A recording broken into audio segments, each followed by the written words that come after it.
Happy Wednesday. How's everybody doing? Good, good. I see thumbs up, nodding heads, some smiles.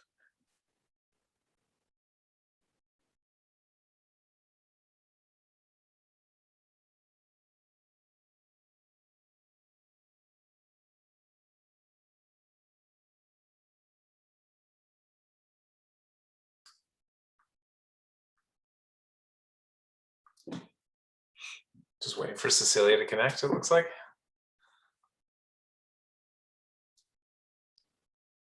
Are we missing anyone else? Who else are we missing? I think this can be everybody today. Okay.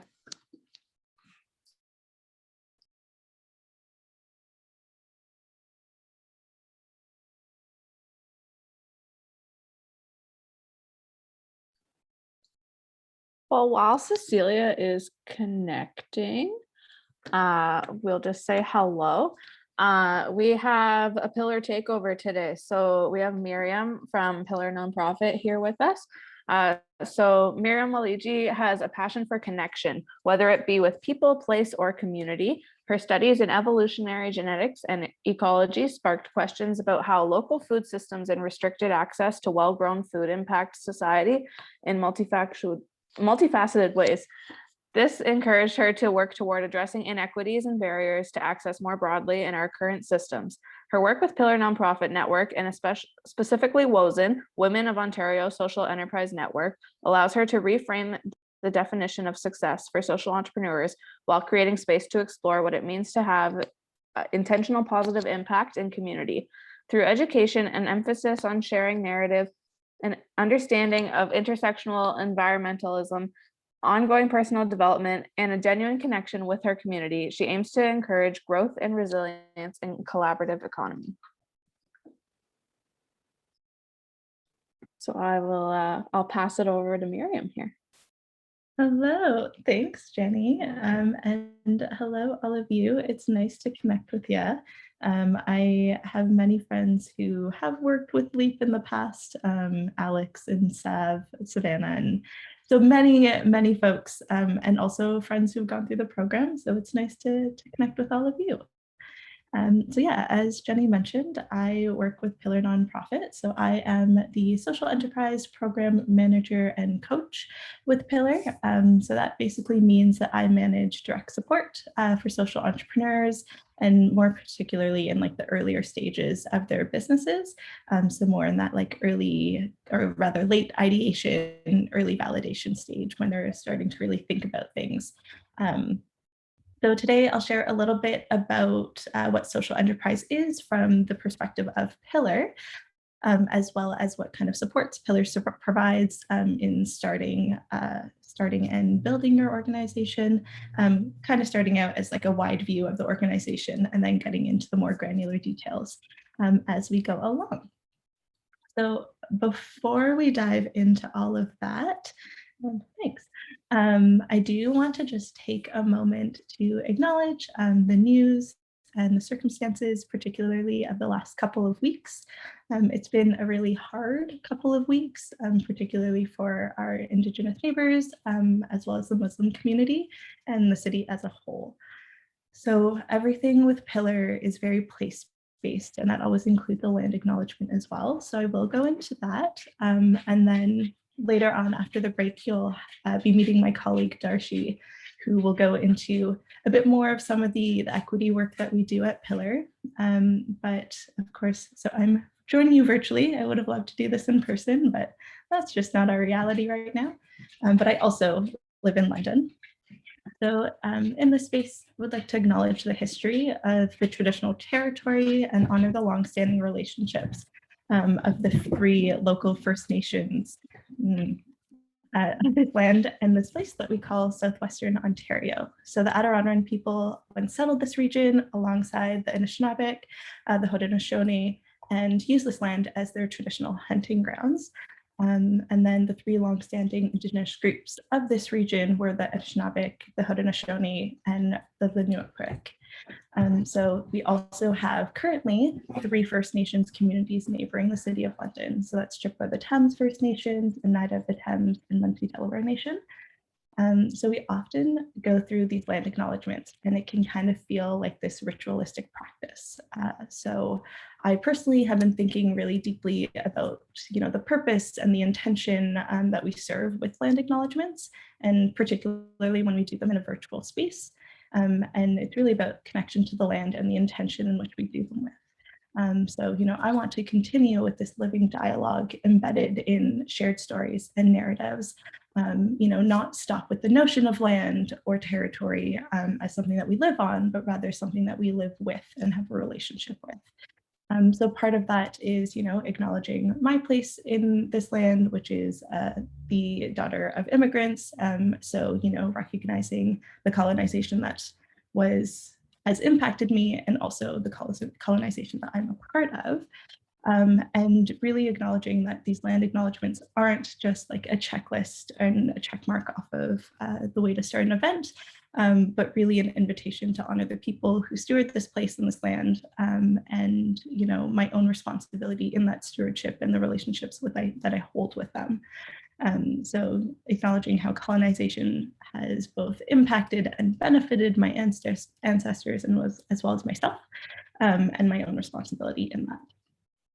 So linking it all back, when we talk about social enterprise, we always circle back to talk about the impact that we want to have on the communities that we're a part of. So when you think about your business, it's important to also think about what sort of impact do you have, and what sort of relationships are you holding within your community and the communities outside of your own, and that includes the Indigenous neighbors that we have, and how your work is actually impacting that, because we always have an impact. So how can we make that the most positive impact that we can? So yes, I mentioned that we'll go into things a little bit more deeply once Dharshi arrives after the break. But wanted to start with that note, light and breezy as always. Okay, so I am going to share my screen to dive into the presentation. Classic starter, can everyone see the screen? It's still loading for me. I meant to ask as well, do you need any breakout rooms or polls or anything like that? Not for me. Dharshi will. So I can send you a little message afterwards. Perfect.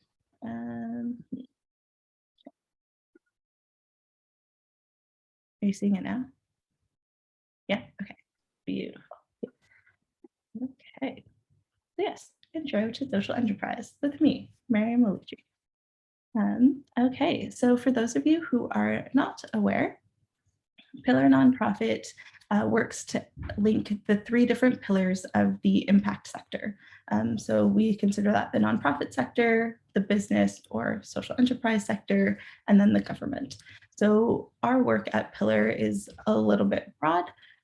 We kind of work towards strengthening the individuals, organization, and enterprises invested in positive community impact. So that includes, learning and resource development, sharing resources, networking and engagement, and various types of avenues to connect with each other.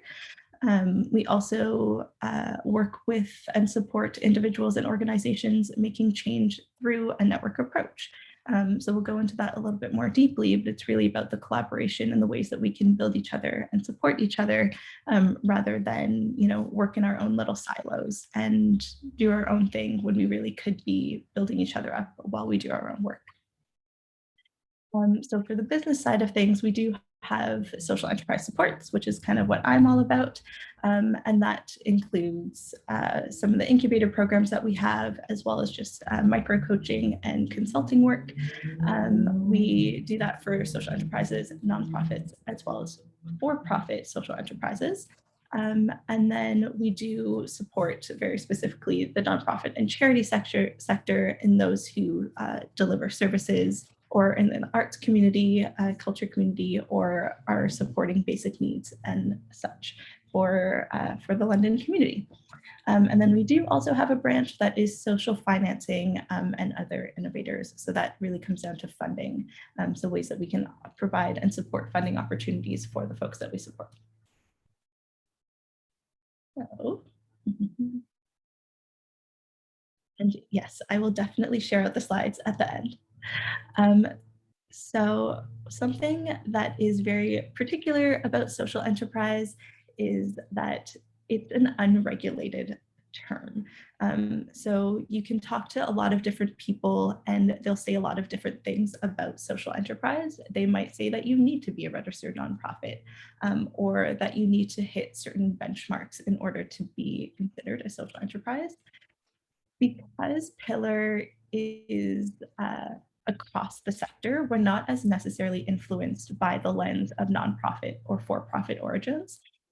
So instead, we think of social enterprise as along a spectrum. So that's kind of this little diagram that we've built here, with social enterprise being the middle. So on the far side, or I guess on one side, you really have that more traditional charity-based work that folks do. So it's the charity sector, it's the nonprofit sector that, they might have a little bit of revenue generation either through fundraising events or, like an annual fundraiser or corporate sponsorship and things like that. So they're making money, but it's really through the goodwill of others. And then you have the other side, which is traditional for-profit. So that's really a model that's based on revenue generation and, their stakeholders are kind of the most important influencers in the organization. So as you kind of move towards like the corporate social responsibility, which are things like, say, Bell Let's Talk. So that's a corporate responsibility initiative where it's giving back to the community, but the initiative doesn't really guide the way that the whole organization operates. Whereas when you do have that, that's where you have the social enterprise model. So it's a model that's very much based on more than just profit. It is about the environmental and social impact that the work is doing. And that work really guides the entire principle of the organization.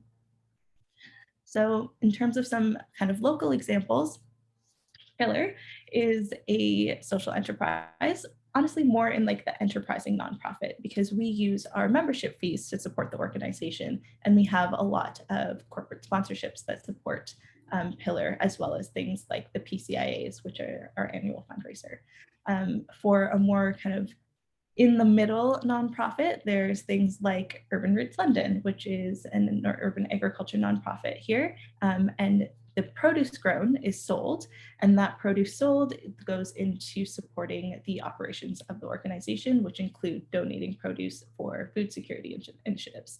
And then when you have like traditional for-profit, you have things like, but still a social enterprise, you have things like Tentry, where they're very much based on the sustainability model of the work that they do. And then they also have the tree planting that goes alongside with sales.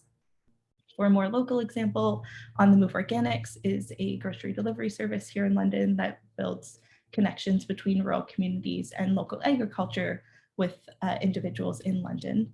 And then, as I mentioned, for like more corporate responsibility are things like Let's Talk, and then traditional charities are things like Camp Trillium or the Canadian Cancer Society, where very much the funding is based on donation and tax returns. So to start off, any questions about kind of the differences along that spectrum or how to differentiate between the different types of models? Is it possible to be, so like from what I'm understanding, it's possible to be a business, like you're registered as a business, holding anything before social enterprise, but you can't be considered a nonprofit? Yeah, so social enterprise is really an umbrella term for the way that you structure, or not the way that you structure your business, but the way that you approach like the model that you have, and really the intentions behind the business.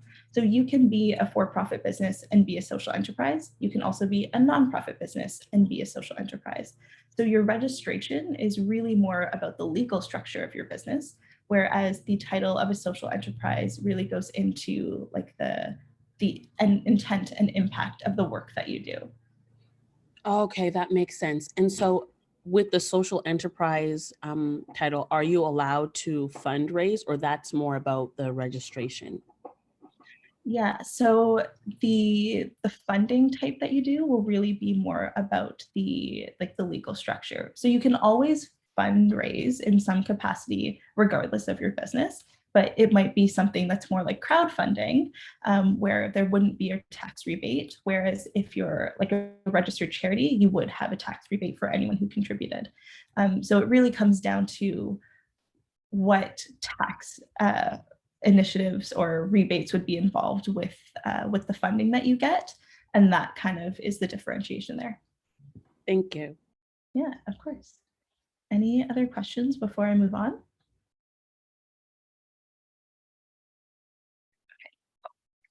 And also just feel free to pop things in the chat. I can see that, or just unmute yourselves as well. Okay.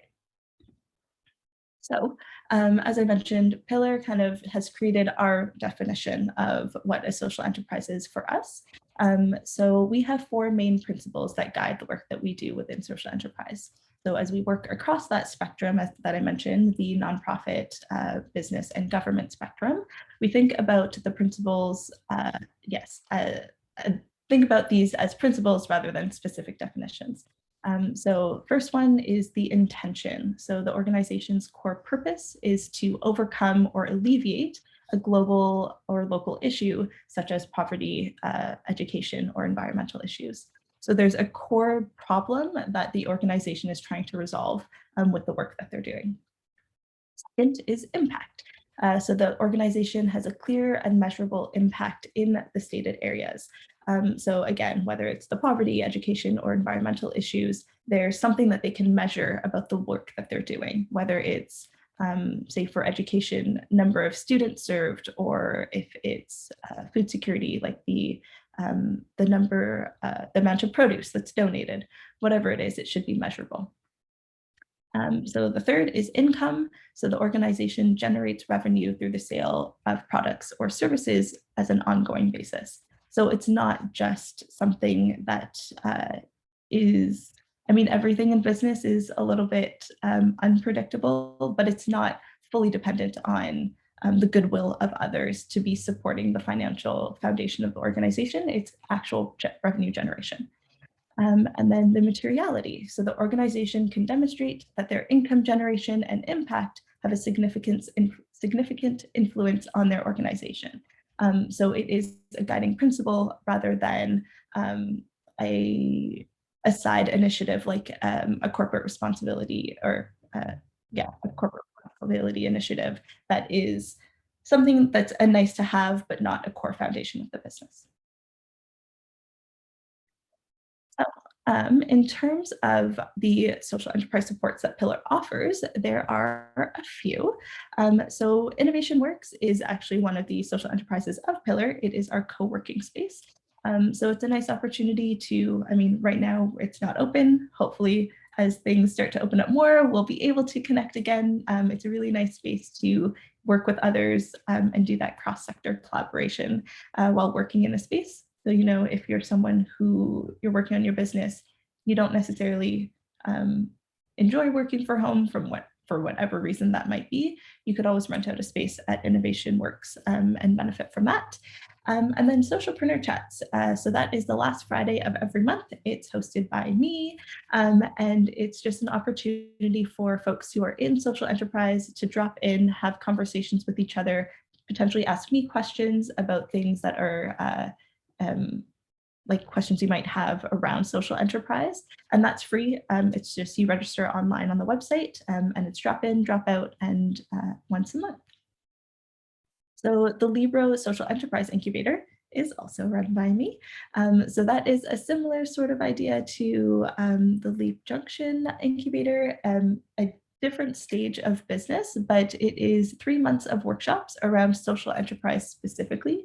We have 2 cohorts each year, and that includes 3 months of one-on-one coaching, year's worth of group coaching, as well as some extra additional things like discounts and some free access to our learning and development workshops at Pillar, some access to mentorship and things like that. So if you have any questions about that, I am your go-to gal to get some information there as well. I know we've had some folks who've come from LEAP and then gone into the incubator as well, which is really, really wonderful. The WOSN is the Women of Ontario Social Enterprise Network. I am also involved with that one. So this is specifically tailored to women and gender non-binary folks who are in the early stage or growth stage of their businesses. So it's kind of got a huge range of opportunities. This is a provincially run program. So we have partners in Toronto as well as Northern Ontario and Eastern Ontario, and Pillar covers kind of Southwestern Ontario. But it's, you know, the early stage business, it is workshops on things like bookkeeping or even things just like storytelling. There's some investor network opportunities there as well. So if anyone has questions about that, again, you can always reach out to me.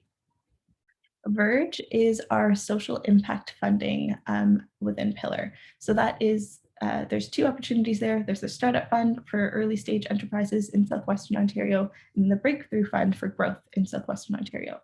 So Verge is a loan. So if you need capital funding for something, you can approach Verge. You would do a investor pitch as you would with like a loan for a bank, but Verge's priorities are different and are very much based in the impact sector.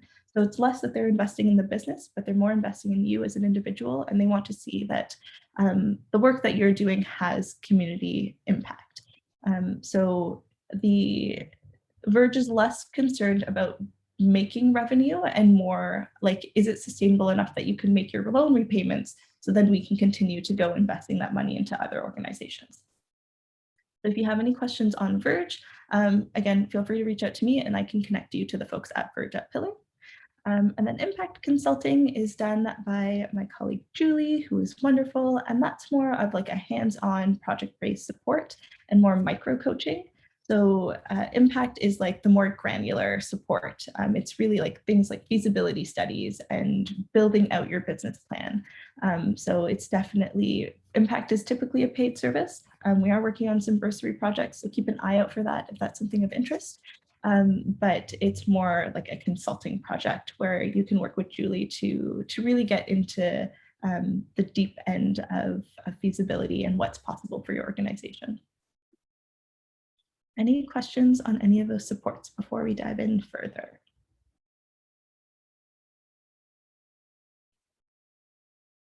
I will give you my email at the end so you can always reach me as well. So part of the work that we do at Pillar and part of the kind of basis of the social enterprise model that we believe in is building the network that you have. So as I introduce some of these trends that we're seeing in London and across Ontario in the social enterprise space, we'll be going through this network approach lens that Pillar has. And it's really about kind of four main points. There's collaboration, there's leadership and governance, there's equity and inclusion, and then there's storytelling and impact. So the first principle is collaboration. And some of the key themes that we think about are this cross-sector collaboration between business, government, and nonprofit. The nonprofit business partnerships that we have, as well as what are like the community impacts that we can have as a whole. So there's a few different examples of some of the collaboration that have come up in particularly the past year with COVID. So the design challenge, which is kind of this upper corner with because. So it was a partnership with Libro, with Tech Alliance, and with We Tech Alliance in the Windsor area and Communitech in KW, as well as Because, which is actually a graduate of the Libro Social Enterprise Incubator. And so this design challenge was really around, you know, building opportunities for funding for folks who are coming up with some really innovative ideas within the sector. As I mentioned, WOSN, the Women of Ontario Social Enterprise Network, is a province-wide responsive program. So it is built to support women and non-binary folks who typically face barriers trying to access the traditional supports that exist for social enterprises. There's a traditional way that this sector operates, and that can be difficult to access either because of the lack of information and standardization about social enterprise, or just the resources or expectations of what a person can do when also running a business. And there's just some understood barriers that if you're if you're a woman and you have a family, that there's some barriers there. So WOZN was created to really support women identified and non-binary entrepreneurs. And in this past year, it's very much been focused on pivoting during COVID. So there's some programming and opportunities that we do there.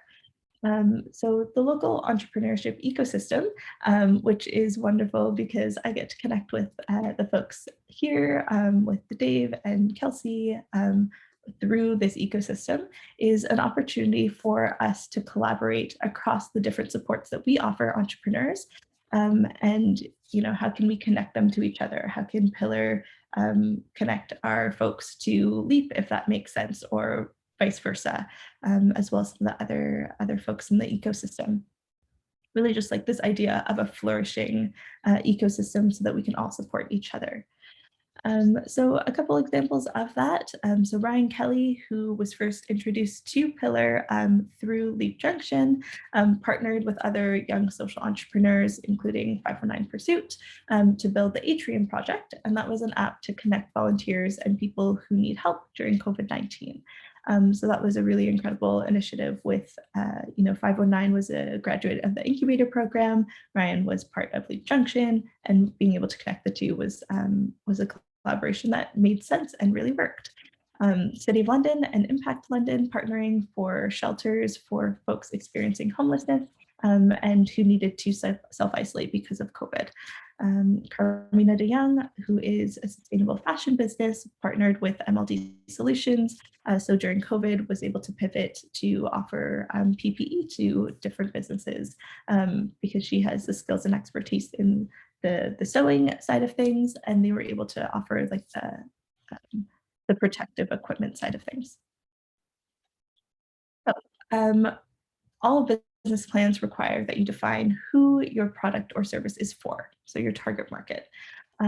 When you want to work to have a social or environmental benefit or a social and environmental impact, you have a couple extra audiences who you're going to be considering as well. So, you have your customer, but then you also have your beneficiary, so the person who's going to benefit from the impact that you have. Then you also have your funder. So the funder could be a variety of different things. It could be, if you're looking at grants, it could be if you're looking at loans or investments, or you might not have a traditional funder and really all of that revenue generation is coming from the customer. The key kind of questions to ask yourself as you're going through this are, who else is working on this? So who can you collaborate with? What's working well? What are the gaps or opportunities to address? Who is typically funding this work, and does it align with the work that you're doing? And who benefits from the work that you're doing, and how can you center their needs and their experiences as you work? So when you're thinking about who your audiences are, you also want to be thinking about who's missing from that conversation. And as you go through, particularly with the beneficiary, you want to think about how you're validating the assumptions that you have. So no, unless you're going through it with lived experience, if your beneficiary is someone that you don't have a deep understanding of, you'll go through it and say, we're assuming that they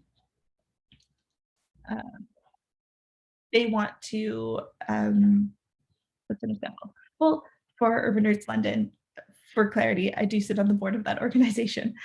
So we make assumptions that, they want to have access to a particular type of produce. But if we're looking at it from a culturally appropriate lens of food, we actually need to have conversations to understand, no, they don't want 50 pounds of kohlrabi. Maybe they want things like eggplant or zucchini or whatever it might be. So just making sure that we're actually validating those things. There's a lot of resources available on how you can go about doing that. But seethechange.ca has a lot of resources available, and I will include it in the notes for the slideshow so you can have access to it. And then Kay Habib is a social entrepreneur who owns Skilled Accents, who's very much worked in collaboration with both her beneficiaries as well as her funders. So she did a little video for us. So I'm just going to play that. Let me know if you can hear it. I know what it's like moving into a new country and having to find a job. Imagine having no language skills and no financial resources while doing so. We believe in creating a beautiful environment inside your home as well as outside while creating a strong community. Skilled Accents create decorative pillows that are manufactured by refugees in London, Ontario. When you bring the pillows home, each pillow is signed by the refugee who's created this pillow. You're not just bringing the product into your home, you're actually bringing their story in your home, which you can share in the community, which really contributes to the pride and empowerment of the refugees. Next time you're out shopping for accent pillows, think about where those pillows are coming from and what impact you're making on the environment and your community. Check us out at skilledaccents.com. So does anyone have any questions off the hop around the collaboration principle that we've just chatted about? Okay. So the second principle is leadership and governance. So now, just as it was a year ago, the future is uncertain. It's hard to lead in that context of uncertainty. So with that, leadership and governance play a key role in the ways that we think about our business. So part of the key themes that we think about when it comes to leadership and governance is, leading with empathy during crisis and change. And how can we focus on human-centered leadership and impact rather than productivity and efficiency?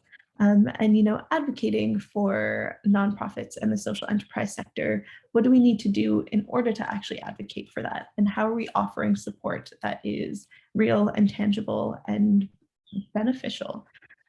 So for opportunities that have come up, like leadership support at Pillar, we've done ED sessions with our current ED. It was previously Michelle Baldwin. It's currently now Moshe Cox. So creating space to have conversations with others. So how could you do that with your business if you wanted to, be in that leadership realm?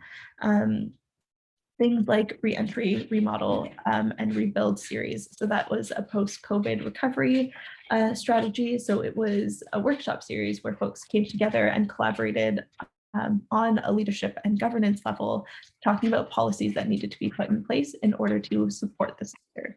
So, what ways does it make sense for you to be involved with that as an organization as you're wanting to get involved with, social change within your work?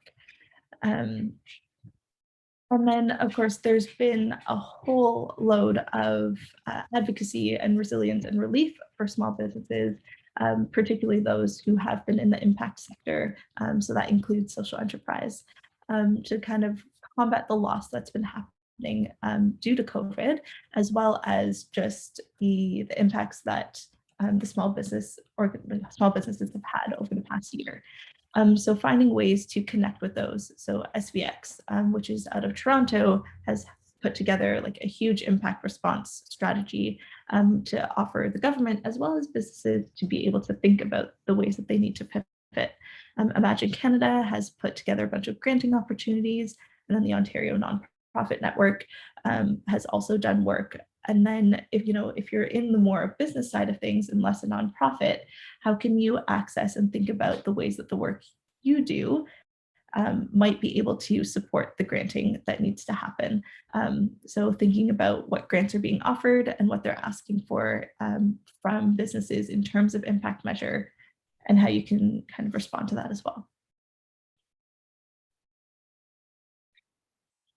So any type of organization, whether you are a nonprofit, a for-profit, or say a cooperative, can put community benefit at the heart of your business plan. So while there's no right or wrong way to structure a social enterprise, there are some questions to help you decide what structure you want to have.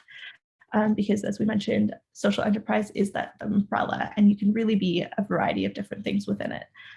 So thinking about, what's your motivation for starting your venture? Is there a problem that you're trying to solve? And then if so, what is that problem? And how is your work directly impacting that? Who is the target market of the work that you're trying to do? And what does that target market expect from you? What are their pains? What are their gains? And how are you able to have a reciprocal relationship with them? If you do need to raise capital, how are you going to go about doing that? Do you want it to be a fundraising opportunity where folks, you are hoping to benefit from the goodwill of folks, and so that you want to have that tax rebate? Or do you think you could do more general crowdfunding? Or do you feel like you want to go the traditional loan route, whether it's an impact loan or a traditional bank? And then a really big question is, who's going to control, manage, or own the venture? So, with a nonprofit, say you do have a board of governance and there is less flexibility in the work that you do versus a for-profit social enterprise where you are the business owner, you make all the calls, and you just know that your focus and purpose is really in that impact sector. So those are the types of questions you'd want to ask yourself in going about choosing which government, legal structure you want to have as an organization. Any questions about either the differences between those or some other questions you might want to ask yourself?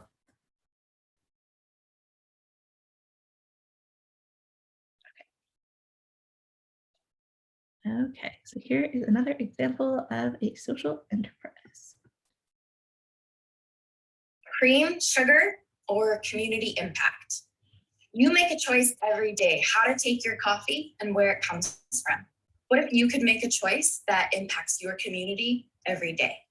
Third Space is a coffee shop focused on building community, providing meaningful employment, and access to local goods. By spending your money at Third Space, you help us create a place for people to connect outside of home and work, our first and second spaces. You can also purchase a suspended coffee, which allows someone else to come later on and claim a free drink or food item. Where's your community? Why not make us your third space? Avodi? Yes. So when you were explaining the governance and leadership and all that, so what would you say is why would you want to have a whole bunch of people and restrict yourself rather than just being able to take on whatever projects that you want? What is that like? What do you really gain by that? I mean, I don't mean that in the sense where I don't want to. I just want to understand if that would be good for my business. Yeah, so I mean, there are within nonprofit, for-profit, cooperative, there's a lot of different reasons why you might want to go one way or another. Truthfully, a lot of them come down to what sort of tax benefits you need as an organization. So when you're looking at your revenue generation, you'll want to see what is do you need to look at granting? Is granting going to be a really big part of the work that you're doing? If so, you'll probably need to be considering a nonprofit or a registered charity, particularly if you're looking at that funding coming from individuals who are expecting a tax return. So again, I'll use the example that I know, which is Urban Roots London. So we are currently a nonprofit organization. So we have a board of directors. We are not a registered charity. So when we have been doing things like we did a land campaign to purchase $500,000 worth of land, we had some difficulty because people who wanted to donate to us also wanted to receive the tax benefit of donating to us. And we didn't have that registered charity piece. So when they donated to us, they weren't getting a tax rebate back. So when you're thinking about the collaborations and the partnerships that you might have, is there an expectation that there will be some sort of tax refund available to the people that you're working with? If so, that might be a reason that you consider a charity. And these are all also legal questions. So you typically work with a lawyer to decide if registered charity is going to be the right direction for you. and you always need to have a lawyer when you're thinking about registered charity, versus like if you want the flexibility and you feel confident that, you know, donations aren't going to be a big part of your revenue stream, then the for-profit social enterprise route might be the one that makes the most sense to you. So it's really thinking about, you know, which direction for funding are you looking at? What sort of tax information do you need? What sort of accounting benefits are you looking at? And that's where you make your decision. I will include, there is a really, really wonderful resource by the Women Entrepreneurship Knowledge Hub. It's specific, there's some like nuanced information for specifically women, but as a whole, it's a great resource to really understand the incorporation models and which one might make the most sense for you. So I'll be sure to include that as well in the slide deck. Awesome, thank you. Yeah, of course. And yeah, the coffee program is another, like I had made a note to talk about a few, because that's such a great idea when you're thinking about, you know, a coffee shop can be a traditional like for-profit business, but then you can really, really easily shift it into the social enterprise model by doing things like Third Space or the Root Cellar. We had, I say we because I used to work there, but we had a community coffee fund. So that was, and we evolved it to be just like a food fund. So folks could come in and they can contribute what they could, or they could use it whenever they could. Or Edgar and Joe's. Edgar and Joe's does the skills development. So staff working at Edgar and Joe's are, you know, gaining the skills that they need to go out and do other work as well, if they wanted to move on from that. But also, Edgar and Joe's is just generating income through being a coffee shop. Cafetzia is another, it's not a coffee shop, but they're actually a coffee business where all of the work that they're doing is now shifting into the social enterprise model of how can we contribute back to community through the sale of our coffee and building up development and programming through that. So you can take something that is very typically for profit and really start to shift it into the nonprofit sector if that's something that you're interested in. And you really just need to know, well, what's the problem that you're trying to solve and how can you be creative about your solutions? Okay, so the third principle is equity and inclusion, one that is near and dear to my heart. So key themes here are, you know, what are the best practices in equity and inclusion? You know, how are we honoring Indigenous ways of knowing and other ways of knowing that are not typical or, you know, not built on our previous systems and are innovative and creative and think about success in a different way? You know, inclusive programming and support. Who is present? Who is not present? And why aren't they present? And just the idea of building a better community for everyone involved. But when we think about equity and inclusion, we're starting to get this place of going beyond the idea of inclusion, but really going into the space of belonging. So, you know, when it's not enough to say that to someone, you are welcome here. Like we need to be able to show it and prove it. And by doing that is being able to have representation. It's being able to do culturally appropriate work, understanding that, you know, the traditional versions of success typically focus on revenue generation or income or, you know, an ability to scale. And that might not be everyone's version of success. And understanding that there are reasons and cultural ways that influence that, or just that might not be what you want. So when we think about equity and inclusion, like how are these partnerships and networking opportunities really influencing the way that you operate your business? So a couple of really great examples, YOU, so Youth Opportunities Unlimited, which is a social enterprise, or it's an organization in London that has a myriad of social enterprises. RBC Place and the London Food Bank kind of came together to find out ways to get food to vulnerable populations in London. So we also have like the gendered impact of COVID-19 was really significant as women had a harder time getting funded. They typically have a harder time getting funded, and there's a tendency towards service-based and community-oriented businesses that were more heavily impacted by COVID. So as a result of that, the government committed $15 million in funding towards women entrepreneurs through various organizations that include WOSN, which is done through the Women Entrepreneurship Strategy, also known as WES.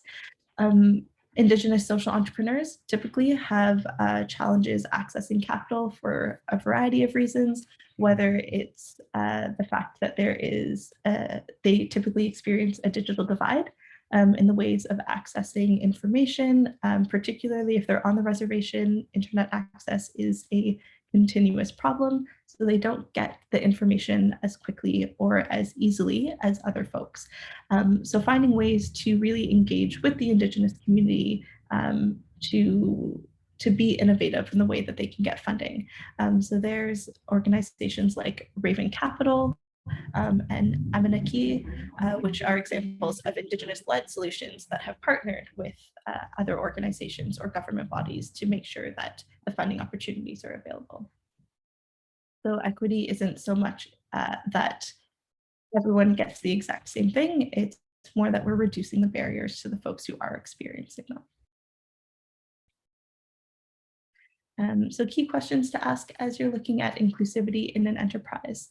One, does this concept need to be gendered? Is there a benefit to, creating something specifically for women or for non-gendered or, outside of the gender construct?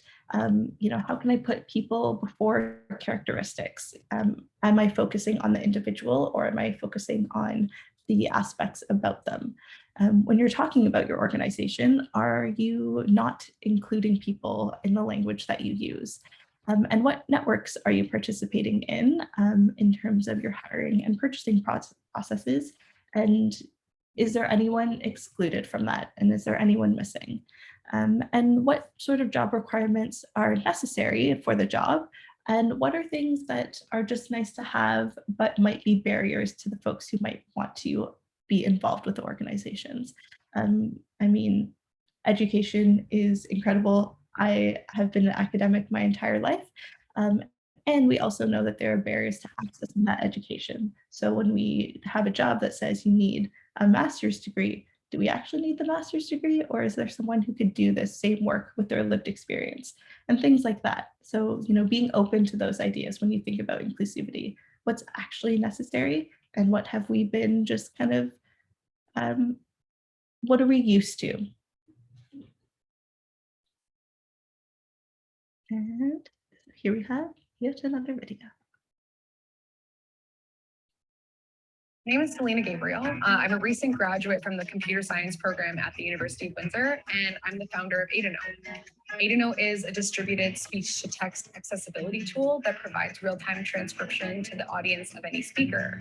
So the idea is that a professor would wear a microphone and students registered in that class who are also registered with student accessibility services would be able to log in and then go to that specific session to get live transcriptions, basically like subtitles of their course. And then after the fact, they'd be able to highlight and they take notes, and we're trying to explore different features that would add value to students in the classroom. The inspiration for this venture actually came from my nephew, Tanner. My nephew, Tanner, is a child who was born completely deaf, and he's just started his first year of school.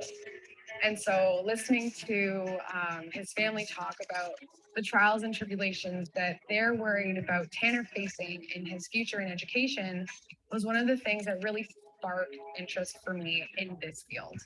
And so from there, we've been working out of the epicenters since the summer, and we've developed a prototype, that's basically been in development since October, me and my team, which has been wonderful.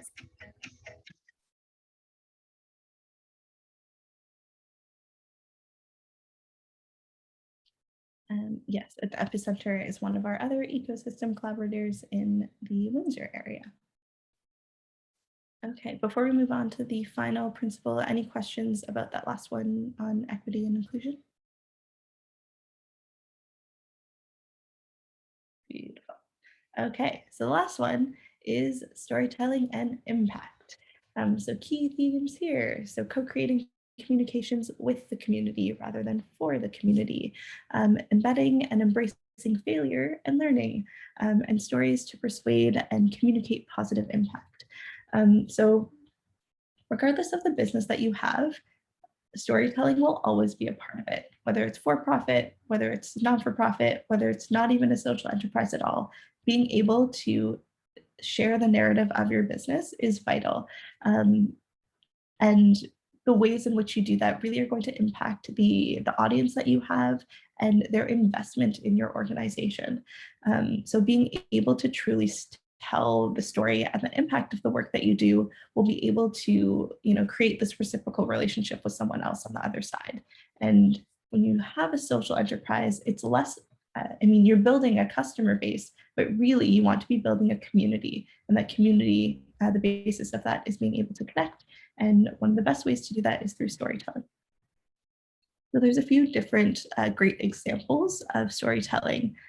So Future of Good is, it's an organization that shares, they cover stories, innovations, and trends in the social impact sector in Canada. And they have some really, really cool founders to watch. They host some conferences, and it's a really great opportunity to connect with each other if you are in the social impact sector. UN Sustainability Goals, so the SDGs, they provide a framework for impact measurement and storytelling alike. So it's kind of like a North Star of, here are our guiding principles, here's a problem that I'm trying to solve, and it creates a really accessible theme that you can use through your storytelling if that's the way that you want to go about it.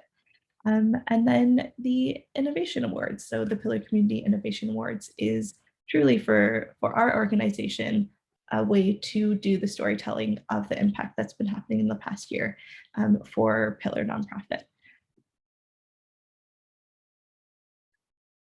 So when you think of the storytelling and impact, some key questions to ask. So what are the principal areas of impact? What are you trying to focus on? What is that problem that you are trying to solve? What do you want to achieve? What are those impact measurements that you have? And what are those indicators for your objectives? So how are you measuring them? What's the desired range of these indicators? How far are you trying to go in order to measure your impact? And how will you measure that impact? And how will you use that data? Is it going to be available to the public? Are you going to put together a report on your website? Is it something that you interweave within your storytelling communications? How are you sharing and disseminating that information? So defining your community benefit starts with who and what aspect of the environment or community the positive benefit is for. So who are you impacting? It also starts with the why behind the work that you're doing, with an emphasis on the purpose that exemplifies the community benefit. So it includes measurement and transparency that facilitate clear reporting and authentic stories. So it's kind of this quantitative measure of what are you actually measuring, and this qualitative piece of, okay, well, what's happening with that measure? How are you really benefiting the people that you're wanting to benefit with the work that we're doing? And that is the last principle, and I have a minute left. So any questions? As I said, I will put all of this in the slideshow. I'll add those extra resources. I might just make an additional resources slide deck or slide page with all of that in the speaker notes. But any questions? You can reach out to me for resources on types of incorporation models, thoughts on which social enterprise structure makes sense for you. Some of them might be legal or accounting questions, but I can certainly point you in the right direction. Or if you have any questions about the services that Pillar offers, of course, you can let me know. And yeah, Avodi. Yes, so just to clarify, so I want to know if I can truly call myself a social enterprise if the money is not necessarily being put back into the the business in itself to build the community, but the work that we do is solely for the community. So would that still be considered a social enterprise, or yeah? Yeah. So I would say I would need a little bit more context, but I did read all of your bios, and yours did sound like a social enterprise to me. Well, actually, it's it's shifted since then. okay. Now I'm doing it's a consulting company, basically like igniting forward movement and creating tangible change towards the development and empowerment of Black communities.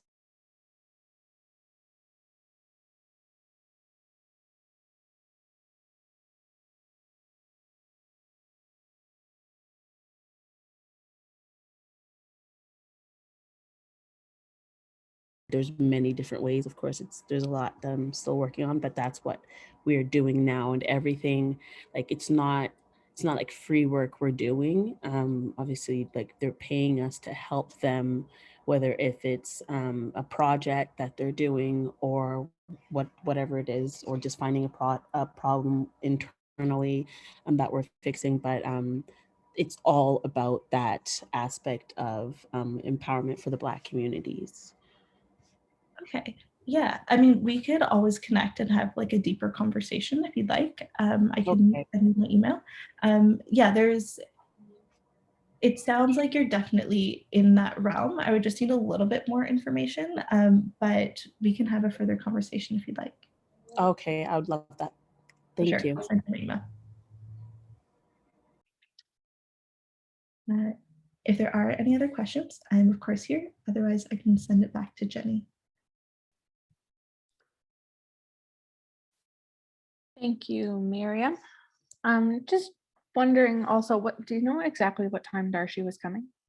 Yeah, Kelsey had mentioned a break from 2 until 2:15, so Darcy was going to come like a little bit before 2:15.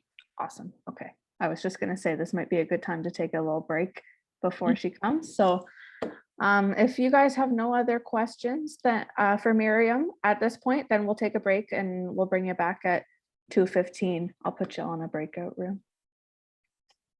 I have a question, but it's more specific to us, so I don't like if people want to break, like that's fine. I don't need everybody to listen. Like, it's really specific to our situation, so I'll just ask it then. So like me being a woman and person of color, I found that like sometimes with grants or programs, you know, they'll say like for women entrepreneurs, but like my husband and I are a partnership co-founding our business, right? So is that like a barrier, or should I just reach out to each thing individually and kind of see like where that would fit in with their mandate?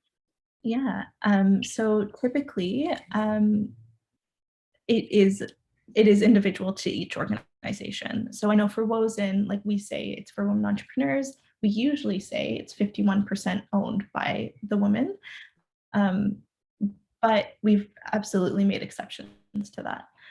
So it's really having a conversation with the funder or the organization themselves and seeing what are their actual specifications. I would say I wouldn't build your structure or your model based on just trying to get grants if that doesn't actually serve you. So do what makes sense for you as an organization, and then try and find the various opportunities that might align with that rather than like the other way around. Yeah, I think that I haven't really gone much further in looking into it because I think a lot of the programs out there that are trying to like target the requirements just have felt like it wouldn't fit with us, since I'm only 50%. I'm not that 50. I'm not the 51%. It's a 50-50, you know. But I guess reaching out might just be the only way to kind of know for sure. Yeah, typically when it's like coming from like very like directly from the government, there's usually some stricter kind of parameters there, but other organizations might have some flexibility. So yeah, I would just reach out. Okay, thanks.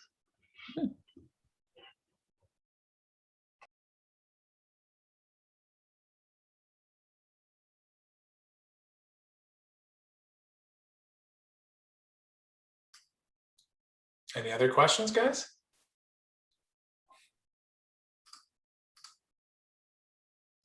think everybody's gone on a break. Oh, Should I could put- ask like a lot of questions if no one else has anything.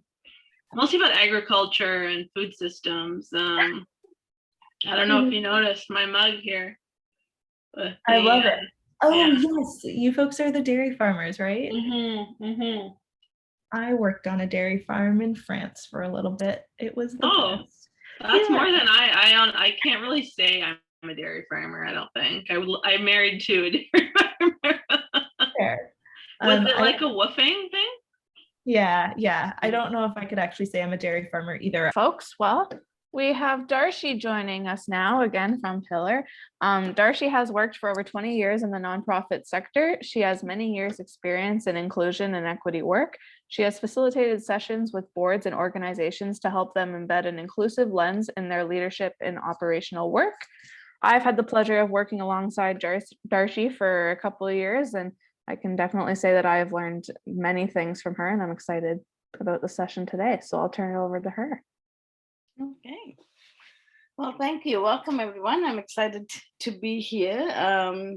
So I just thought I'd start with, because I don't know you, I just start with a bit of an icebreaker just to get to know you a little bit. Mariam sort of sent me your profiles, and it looks, pretty amazing ideas and work that you're doing. But if we could sort of go around the room, and if you can introduce yourself and sort of the idea that you're, and the venture that you have started, but also maybe introduce yourself in sort of imagining if you were an animal or a bird, what would you pick? What and why? What characteristics about it that relate to you? So Janan, because I happen to know you, I'm going to start with you. Pick you first, and then Steve, and then Mazi, if I pronounce that correctly. I'm just going around my tile here. Okay.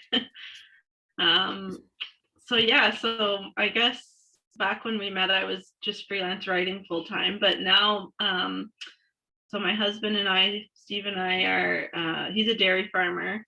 And so our plan is, our business is Proofline Dairy, and we are going to be setting up a processing facility on our farm and a farm store so that we can pasteurize our milk and sell our own milk, yogurt, and gelato directly from the farm, with the idea that people can come out to the farm and see the cows that have created the milk. So it's a more transparent food system, essentially, and they can ask us questions about how the cows are, like the process of basically getting the milk from the cow to their food products.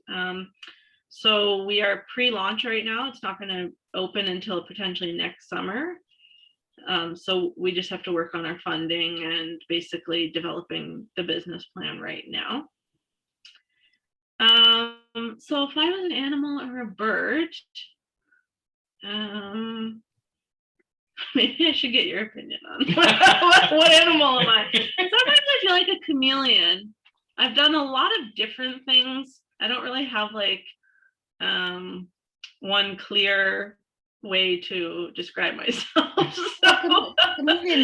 Chameleon's pretty good, yeah. Yeah, and I think also because I have a mixed cultural background, I tend to, people think I am many different backgrounds, so yeah. Yeah, no. Interesting that you chose chameleon, because I actually referred to her as a chameleon on a number of occasions, so very fitting. Yeah, so I'm Steve, Janan's husband, and if I was going to choose an animal or a bird, I think I would have to choose a hawk, just because I like, the idea of a lot of high level visibility and a lot of mobility, the ability to move around and to be in different environments. So I think that's kind of my, idealized. Awesome. Yeah, thank you. It's always interesting to see what people pick, and and again, it often can also depend on the day. So today you're a hawk. Yeah, that's great. Thank you. And Mazi, please correct me if I'm not pronouncing that correctly. It's Maisie. Maisie. Yeah. So I'm an illustrator and cartoonist, and I'm starting Pencil Cat Distribution, which is an online store management and order fulfillment service for artists like me within Ontario and Canada. As for an animal, I know that there's ones that would better represent me, but all I can think of right now is a house cat because they have it so easy. Like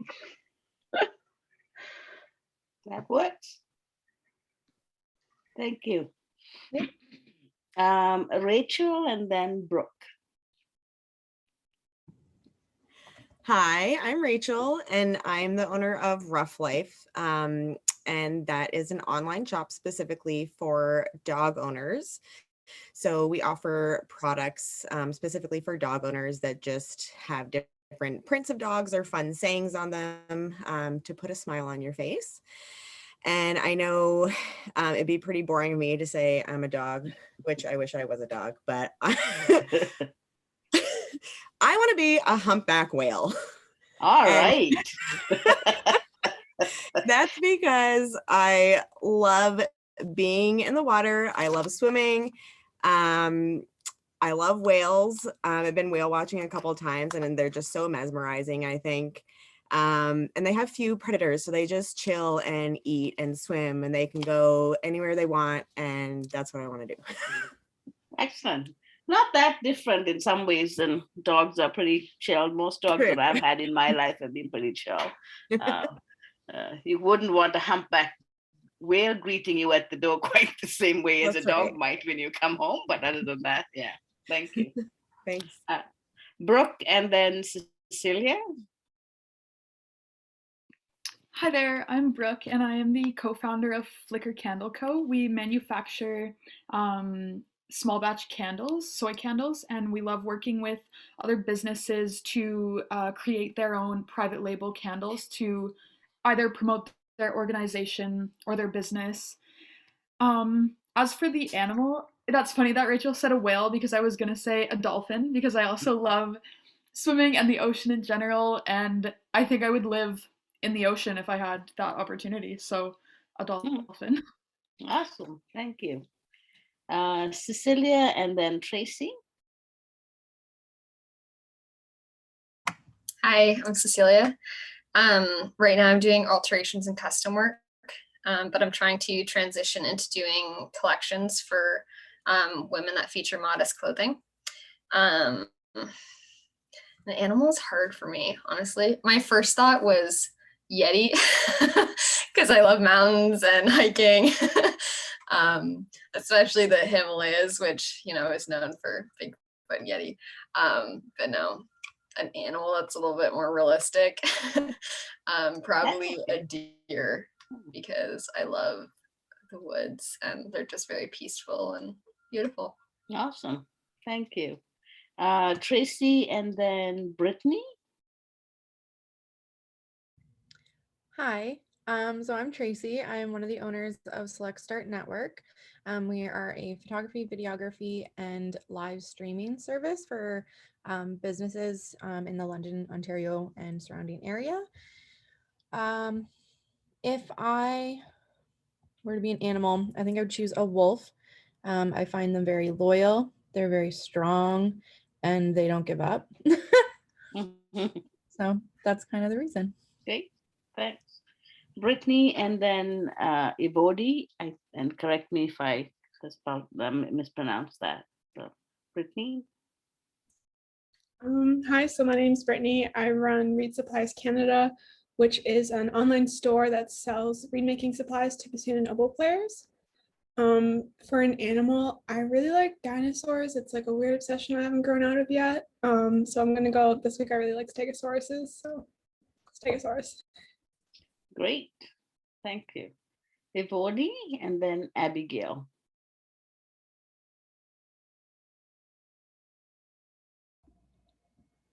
Just telling my kids to stay quiet. I'm just saying what I do, and then If you were to describe yourself as an animal or a bird, what would you pick? Okay, so my business is We Black and Network Consulting, and we are all about igniting forward movement and creating tangible change towards development and empowerment of Black communities through exposing problems, educating on solutions, and empowering forward movement. And if I was a animal, I would be something between a lion or an eagle. A lion because of the aspect of being brave and confident and willing to accept challenges, can kind of be very competitive and aggressive when it comes to reaching the goals. I'm an eagle because the heights that I'm a visionary. So some of the things that I see, a lot of people aren't able to perceive them. So, and I like being in that space of leadership, in that space of creating change that the world hasn't seen. So yeah. Awesome, thank you. Abigail and then Josh. Hello, so my name is Abigail and I am the founder of Cleana Hair Care. It's a vegan, natural hair care product line for Black consumers. And Everly took my animal because I'm a Leo. We're both Leos, and I was gonna say lion because I You can love share. lions. They're so majestic and just, but they're also like very protective and that whole like ready to pounce kind of aspect I love about lions. I'd also say a pterodactyl. I've always loved. I hear you, Brittany, on the dinosaurs. So I'd say a pterodactyl. I just think they're really cool. Yeah, awesome. Josh. Hello, can you hear me? Yep. Okay, perfect. Here, I'll turn the camera on for now too. Thank you. It's a bit more personal. Okay, I'm gonna start off with the animal because I'm definitely a duck. And I'm choosing the duck because of my business. I guess I'll explain the business first. So it's Nearby Neighbors, and I'm providing students in high school with their first jobs by mowing lawns for their neighbors. So I'll provide them a list of clients and some tools if they need it. And actually, quite recently, a trailer for their bicycle to get around on. And then they can mow lawns for their neighbors within walking distance or bicycling distance. And I picture myself as a duck because my mission is to help guide them through their first steps, which is, I'm just imagining a duck with a whole bunch of little baby ducks waddling Following in behind that it. straight little line, yeah. Oh yeah, that's it. Okay, excellent. Thank you. And because the session that you've invited me to sort of talk to you about is equity and inclusion, I'm going to make sure that everybody in the room says something. So I'm going to ask David if you wanted to identify with an animal or a bird, and then Jenny, and then Mariam, and then I'll share as well. I was hoping you weren't going to pick me. Okay. Can it be a bug? It can absolutely be a bug. I'm going to say a cicada. Reason being, I don't know, I've done a lot of different things in my life, and I like to kind of just be working behind the scenes and kind of be unknown until and then I kind of just pop up and do something every so many years that I throw myself into, and then I go back and be quiet for a while. And I think it's a very much a good representation of, and I have a lot of cicadas in the front yard right I know, now. I was just going to say, this is your year then. Yeah, this is my year, definitely. Yeah. So I think that's a good metaphor for me. Yeah. Great, thank you. Jenny, and then Mariam. So I think I would definitely identify as a peacock. Very bright, bold, colorful, makes their presence known when they want to be. So I think that would be me. Awesome. Mariam. I know, I was also hoping to not have to answer. I think, I mean, I've always done the chameleon as well. So I think I'm in line with Janan there too, where just I like to make other people comfortable. So I like to kind of, highlight the things that make them comfortable in their environment. So I guess that's chameleon-esque. All right. How Thank about you, Dharshi? And me, I'm trying to think today because I have to admit that there are different things on different days. But I'm going to take what Rachel said she couldn't do, which is I think we had an Australian Shepherd for 12, 13 years. And so I think I would identify mostly with being sort of a medium-sized dog, and generally low maintenance is kind of the way I want to be, sort of quiet and in the background, but not quite the chameleon thing. So thank you for indulging me with this introduction. One of the things that sort of is interesting when you sort of go with something like this is you sort of get to know each other in a group. That's just how you identify by what you pick, which I think lends itself kind of nicely to a bit of a conversation that I'd like to have with you this afternoon. So I'm going to go with sort of a conversation theme. I don't have a deck. I do have notes, so I might read off them, and Mariam will help me with a little bit of posting things in the chat. When you think of talking about, originally we've been doing this, I think, for 3, maybe 4 years, coming in and doing these presentations. And so we always come with the lens of sort of helping people think about whatever it is that you're thinking about doing.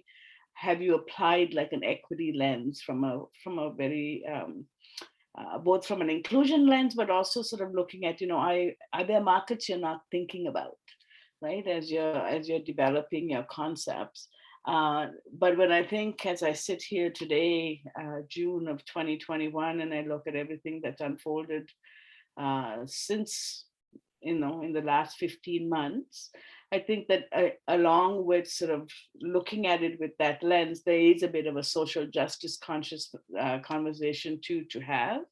So you start with COVID, and we know that COVID, while we were all in the same storm of COVID, there were certainly people on different boats. And when you look at who was being disproportionately impacted by COVID, it was, generally speaking, people from various diverse backgrounds, socioeconomic impacts.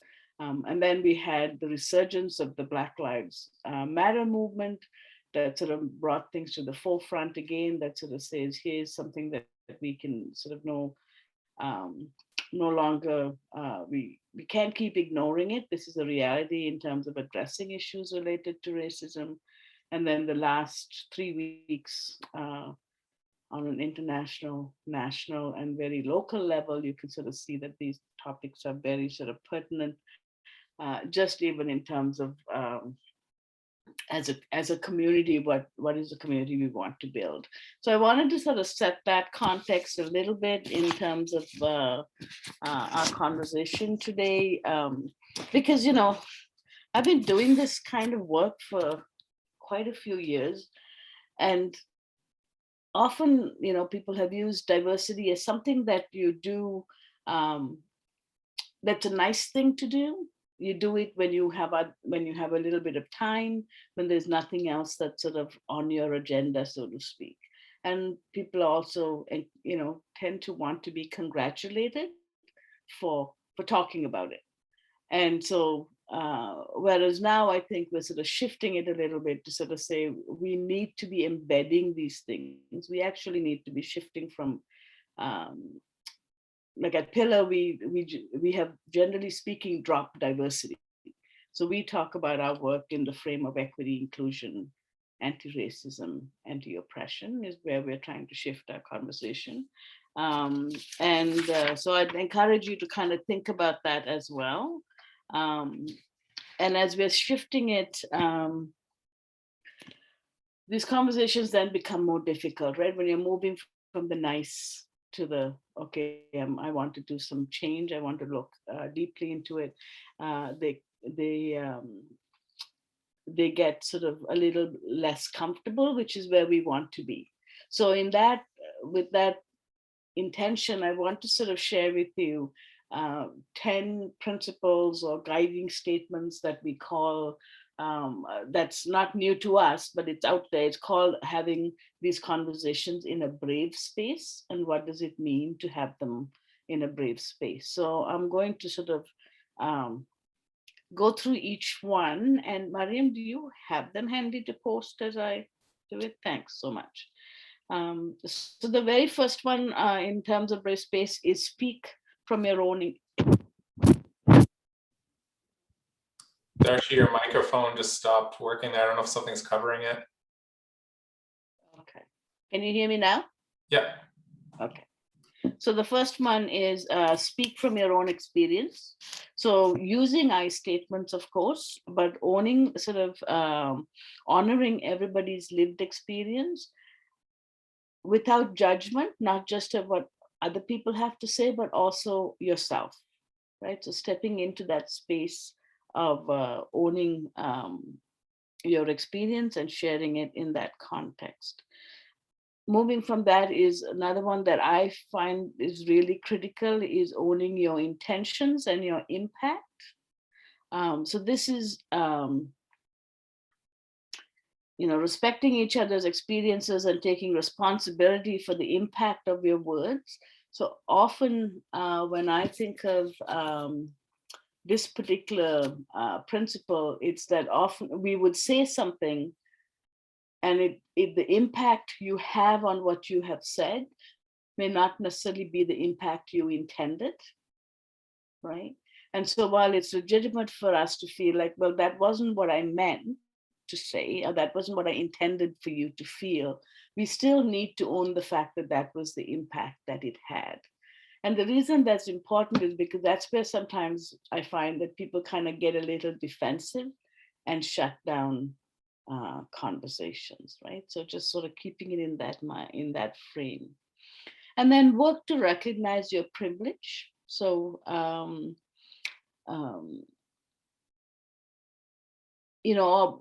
people have different levels of privilege in different spaces, but recognize that often there is privilege in the room and that we need to own that in terms of how we give some of that space up to have that conversation. Take risks and lean into the discomfort. So this is a critical piece because again, with equity and inclusion conversation, people are so afraid to make a mistake. They just don't engage at all. So taking risks and leaning into the discomfort for me is, being able to share ideas and thoughts, even though they may not be completely, like they're not perfect in your head. You just want to get them out and go into a place where you sort of get comfortable with being uncomfortable, and at the same time being uncomfortable if everything is comfortable. So when I do sort of other types of group work, sometimes I say, if everybody is in total agreement, maybe you need to question that. Like maybe it's just a little too easy. So sort of coming into that sort of space, right? Step back and take time to reflect. So this is just the obvious about stepping back and reflecting on what you're hearing, but also the idea of when you're in this brave space, that you're giving everybody an opportunity to engage in the conversation and have a chance to contribute. Note, and going with that is notice and name group dynamics in the moment. So we're all responsible for the space that we're in. Sometimes brave spaces can be attached to it. So making space for that and allowing that to happen. Listen actively and wholeheartedly. This is a big one for me personally, because it resonated for me the very first time I heard it. Because the idea is that you listen to hear rather than listen to respond. So often we're sort of listening just to jump in and say, yes, but, or, and I want to say this, getting to learning the practice of deep listening. Challenging with care and compassion. So it's really important to challenge, but do it with compassion. So, not in tone or approach that might not be that might be uncomfortable for somebody, but also be willing to be challenged. right? So when you're having race-based conversations, the whole point of it is that you're challenging each other. Confidentiality with any sort of meeting rules, confidentiality is sort of implied. And in this case, it's sort of thinking about the fact that you still want to take the message out when you're talking about this and you're learning. You just don't take the messenger, right? So people are sure that it's confidential. And then leave with an intention to act upon the learning. Right? And this is not just about sort of saying, okay, I've learned all this stuff, I'm truly energized, but what am I going to do about it? But also that it's very clear, like that whatever actions you're taking, everybody understands what they mean. That speaking again from my own experience, I find sometimes we sort of come out with motherhood statements that sort of sound very nice, but are not really action oriented, and it's open for interpretation. So being really clear in terms of what you're taking away. So these are sort of brave space. This is a brave space framework, brave space principle. For me, I call it a brave space practice. It's something that I sort of look at every day when I'm doing this work to sort of see how true I'm staying to these 10 things. And just for some context, which I should have started off with, many of you will be familiar with the concept of safe space, right? You've been in workshops where people say this is a safe space. The difference that research is showing between safe and brave is that with safe space, often it will allow people to sort of stop a conversation in its tracks, saying, I'm no longer feeling safe, so I don't want to talk about it. What brave space is encouraging you to ask yourself is, are you not safe, or are you just not comfortable? And there's a big difference in that conversation. If you're going to sort of say, if you're using the fact that you're not feeling safe as a way to not talk about things that you don't want to talk about. So that's kind of why we use the Brave Space framework for all of the work that we do, because I think it takes it deeper, and it sort of really is a bit of a challenge to have conversations in an authentic way. So I want to pause for a minute, and I know they've been posted in the chat. And maybe for this, you've spent some time together, right? So folks know each other fairly well. So I'm going to just do this open forum for this one, and maybe a breakout later. So when you look at those 10 principles, what resonates with you? And what do you think you can apply to your personal and even just the ventures that you're thinking about? And just, raise your hand or just unmute yourself and share your reflections. Well, I liked the brave space. I think that's what it was you called it. Mm-hmm. Because in the work that I'm going to be doing, it's a lot of talking about the uncomfortable, not even just talking about, but initiating those conversations and of how to create better change, that if people are hiring me, then they want these changes also, and being able to now have that conversation, that uncomfortable conversation, but that conversation that has a lot of just by bringing things to the awareness, talking about different issues, it's going to help me reach my goal, and my goal is to help my clients reach their goal, and their goal is to help my community. So that brave space is very important. Yeah, thank you. I was thinking actually as when you were introducing yourself too, because one of the things that in some of the work we do is when you lead off with this, it's also messaging to our clients as well as our audience that we're taking this to a different place, right? And we're asking people to step into a good conversation. So thank you. But I wanted to mention also, I think I like the fact that you just even mentioned all of that anyways, outside of just like, okay, here are the rules of the conversation, because then you give people the opportunity to prepare themselves, embrace themselves for whatever is going to come next. So I really like that. Thank you. Good. Anyone else have some reflections on any of those points or in its totality? I really like the challenge with care and compassion.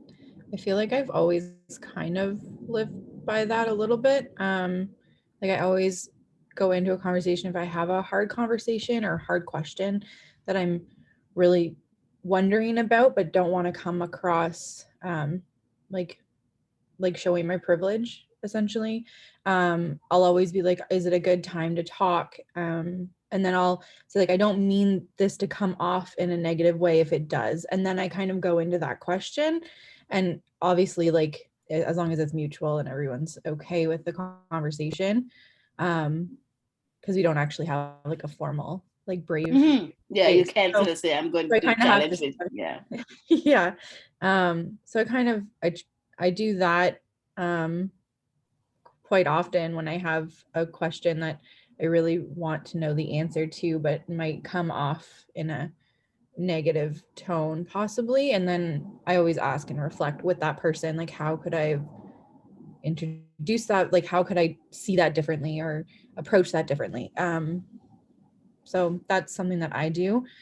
And then the step back and take time to reflect, I do a lot. I think well, I have 2 children, but my oldest has really pushed me in that direction in multiple different ways. And so I've been doing that for a long time, but specifically for 8 whole years. So, because he's 8. Oh, thank you. Yeah, those are both critical. And I mean, they're applicable to when you're working with other people, right? Even just from a business sense, to be asking the questions that you need. Thanks. Anyone else? I was gonna say, speaking from your own experience, that really resonates with me because especially the part about no judgment of yourself, I find sometimes when I'm sharing my experiences, I sort of preemptively judge how the other person's going to receive it. So then I'm already like downplaying my role in the experience or downplaying the experience and the impact that it can have because I'm judging it internally on behalf of the person that's receiving the message. Yeah, that's really, and I find that what I do when I do that, then I'm doing cartwheels in my head, and I also filter what I will then say, because I'm assuming if I say this is how it'll be judged, therefore I won't say it. And and so then it becomes the conversation doesn't go as deep as it could. Yeah. Excellent. Thank you. 1 or 2 more comments? I was just gonna say, like on the sort of flip side to that, speaking from your own experience, like in some spaces, if I'm like the only, I guess, visible minority person, I put pressure on myself, or I feel pressure to like speak for a community, like my community or whatever, as opposed to my own experience. And so I think that's a good reminder that like my experiences are my own, and I don't have to think they're only valid because everybody else experienced the same thing, I guess, from or if people in certain spaces ask you for your opinion, like knowing my background, like my dad's family and that I was raised Muslim, like questions about that, like I'm no expert, things, but maybe in a certain space, I'm the only person to ask where they feel like asking. Like sometimes I just have to say like, I don't know, or I can't speak for the community on this issue because I just don't know. Yeah. And Abigail posted that she could relate to that too. Yeah, I mean, it's in our work at Pella with as we're trying to do more work within Black communities and Indigenous communities, is that, you know, part of the challenge for settler type organizations has been that we look at these communities as a monolith, right? That you can ask. And when I think of my own experience, I was born and raised in Sri Lanka. I can barely speak for myself in my identity as a Sri Lankan, let alone for all Sri Lankans, right? So it's sort of being able to own that and sort of be able to say, I can speak to my experience, but not necessarily everybody else's. Yeah, thank you. One last comment, and then I have another question for you to ponder on. I can go, Dharshi, if you want. Okay, and that'll be great. I think for me, it's kind of a combination of, I guess, number 3 and number 4. Like constantly like trying to recognize my own privilege is something that has really become part of my life now. And since I started working at Fanshawe, it's become something less of an idea, more of an active participation I'm trying to do. And a lot of that, I think, is wrapped up in number 4, is getting comfortable with the uncomfortable. And a lot of the conversations I have now today are ones I would have avoided many years ago. And it's been hard to challenge myself to do that, and I'm still working on it. So I think for me, it's I'm getting more comfortable with it, and I love this job for that reason, to be able to participate in conversations like this and many others that have really opened up my eyes to what privilege really is, because it's definitely not something we talked about in my family at all. So it's, for me, that those definitely really stick with me, those 2. Yeah. Thank you. And yeah, and privilege, you know, in other times you do all these definitions on PowerPoint slides and whatever, is that it's just even talking about privilege is that slightly uncomfortable place, right? So if I talk about your privilege as a white male, then I'm conscious about trying not to make you uncomfortable, and you don't quite know how to do it. And so it's kind of like, let's get in the space and talk about it and understand how that impacts the work. And the other point with the taking risks and leaning into discomfort is to remember too that we're all in process, right? This work is not math. Like you don't sort of study it, take a test, and then you're like, I'm done, I got this. It's always a journey kind of thing, not a destination. So that's what makes it uniquely interesting work to do, but also sometimes hard. Yeah. Thank you. So now to sort of just shift a little bit in terms of and getting you to start thinking about your own purpose in this program. One other sort of word that I wanted to ask you to reflect on, and again, we'll do this in this larger group. So when you think of like in the application of this, so when you think of the word equity, what does that mean for you?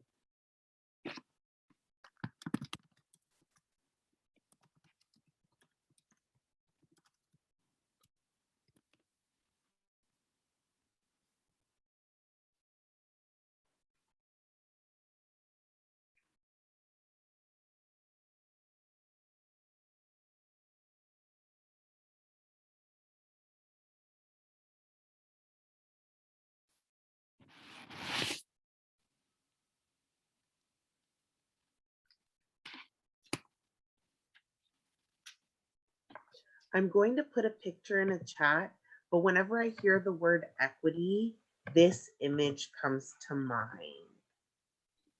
Excellent, thank you.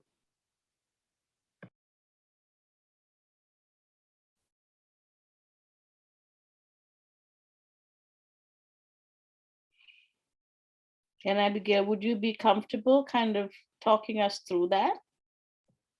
So it's the idea of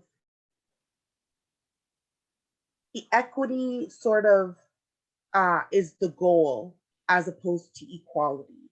Equality gives everybody the same sort of opportunity, but equity balances out the opportunities based on deficiencies that are already existing so that it's an equal opportunity for everybody to experience.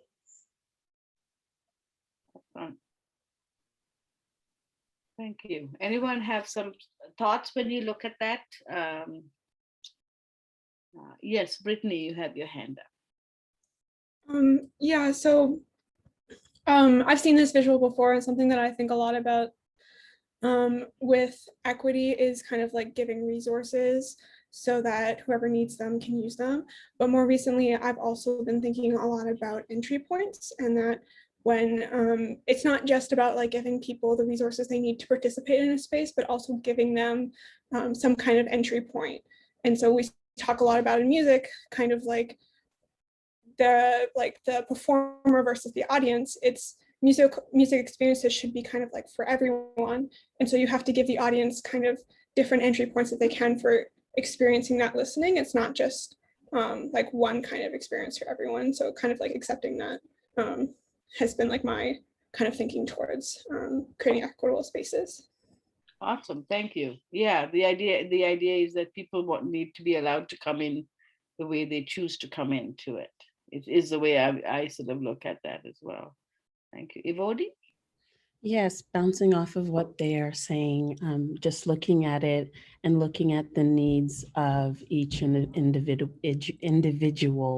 and how their needs are very different, and supplying the same thing for everyone, even though that may be, equality, it may not be reaching the goal, which is everyone wants to be able to look at this game, and giving them all the same resources, all the same tools is not necessarily what they need when it comes to that goal. So looking at the needs specifically of each individual, and then looking at the goal and then filling in that gap.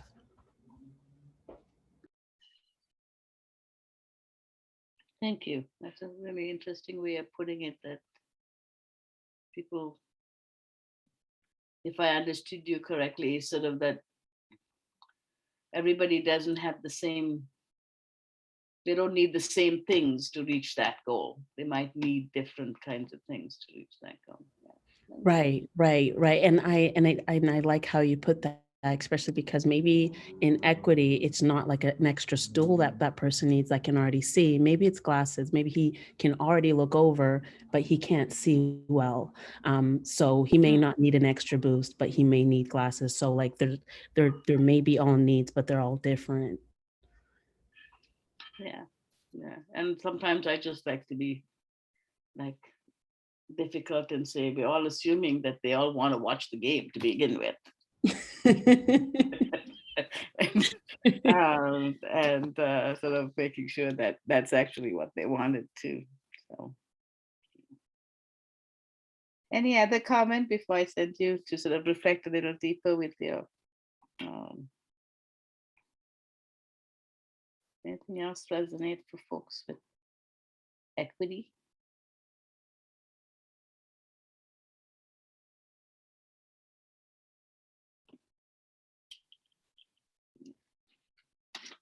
Okay, Mariam, do you have that sheet in front of you that I shared? Because I have do you have the breakout questions by any chance?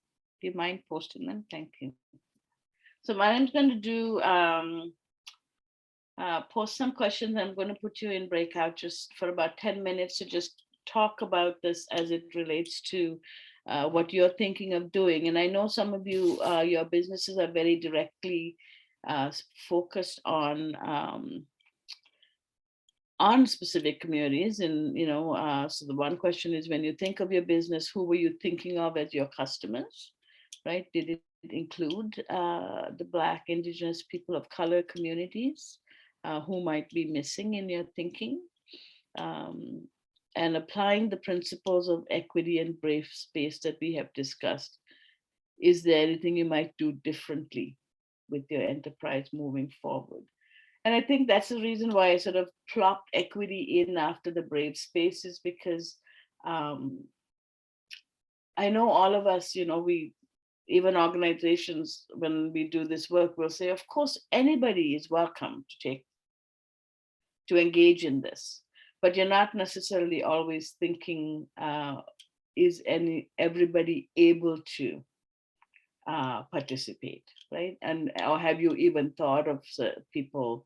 Have you thought of people outside sort of your own sort of frame as to who you are and who might need it? Are there the people that you're missing? So I mean, I really want you to think about it both from like as I started off, from a sort of a community social justice perspective, but also from a very pragmatic perspective of, are there people that you could be tapping into that you haven't thought of? And what might you need to kind of shift a little bit to allow that to happen? So somebody with the power to do breakouts. Have them all set up for you. Okay, great. How many do you have? 2? I have 3. 3, okay. And if you can do 10 minutes so that it kind of gets people enough time to truly engage. And then while you're in the breakout, I mean, you're all welcome to share when we debrief out, but just maybe think about maybe volunteering yourself or volunteering somebody in the group to be the spokesperson coming back out to share with the group. All right, we ready to go?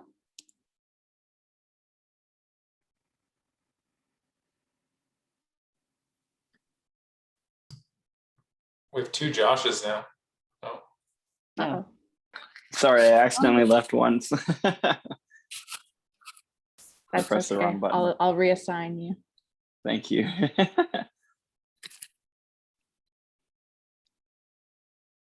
Welcome back. So Jenny, if you can help me and just sort of call out the names, maybe I get a little bit teacherish with breakouts, just because it's Zoom and it's hard otherwise. If you could just call out the names of the folks in breakout room, the first room. Absolutely. You can see who volunteered to report back. So room number 1 was Brooke, Maisie, and Steve and Janan.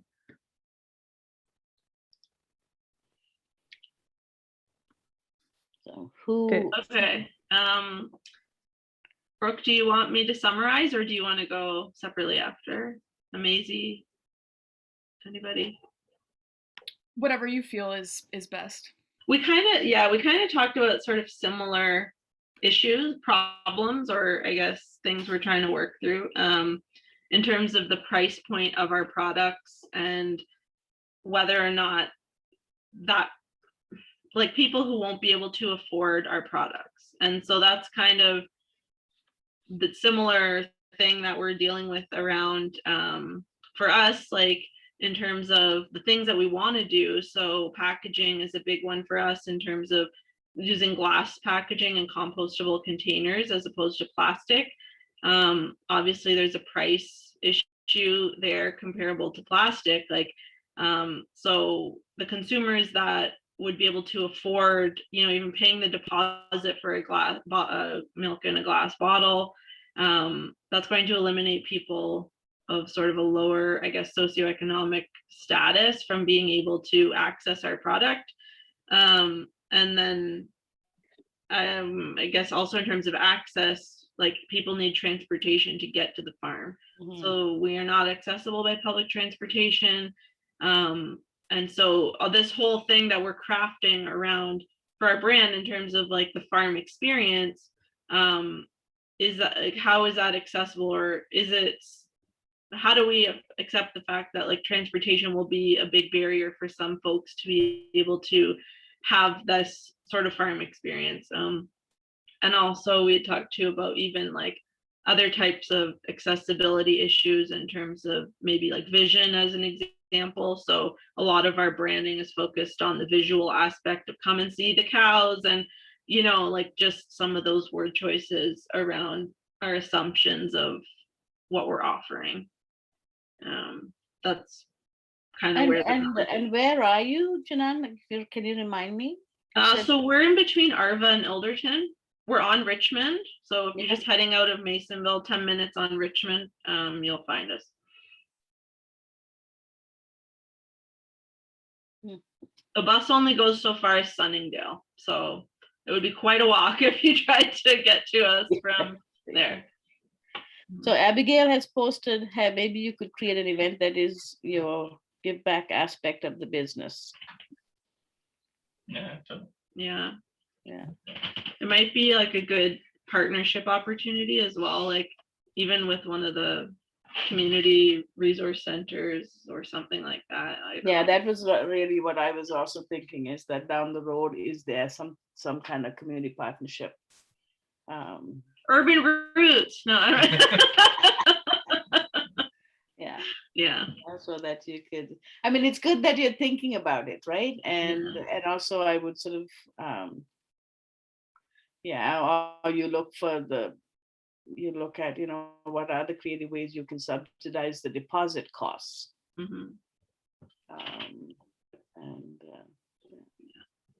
Great, thank you. Anybody else from that group want to add based on their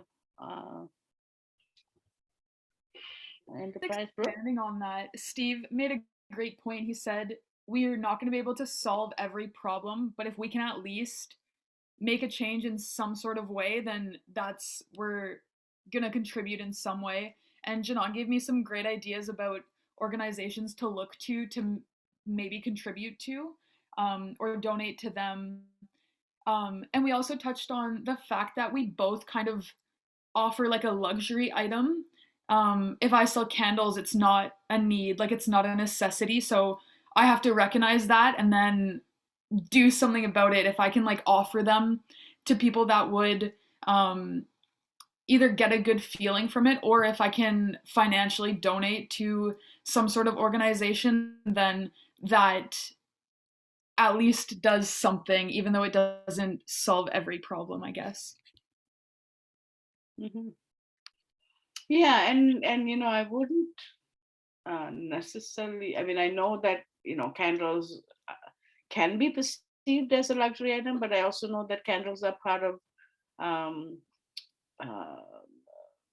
lots of celebratory events in sort of Eastern European cultures, right? So there might be some research there to see how you kind of line that up with that as well. Yeah.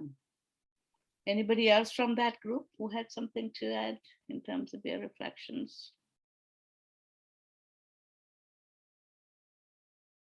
Okay. The next group, Jenny, please. So Abigail, Cecilia, and Tracy.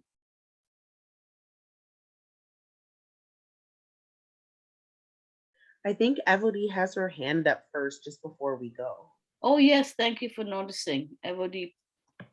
Yeah, I just wanted to make a comment, and I don't know, maybe it's just me, but I feel like when we're talking about marginalized groups, there's always a conversation about not being able to afford, and I know that that's definitely an aspect, but like sometimes it's not just not being able to afford, and so I'm like, even with the candles, maybe it's just not feeling like just not reaching out to Black owned businesses, because there are business owners, there are,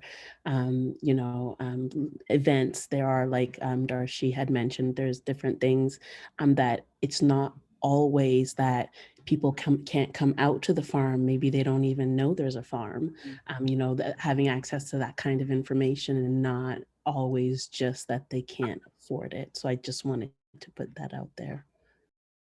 Thank you. That's great. Yeah, that there is sort of, I think it's worth exploring for sure, and not sort of thinking automatically that those are the only barriers. Affordability is not the only barrier, and maybe even transportation might not be the only barrier. Thank you. And Brittany has a comment here.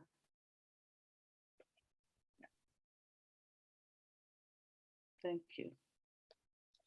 Please, folks are using the chat really well, so please check it out as well.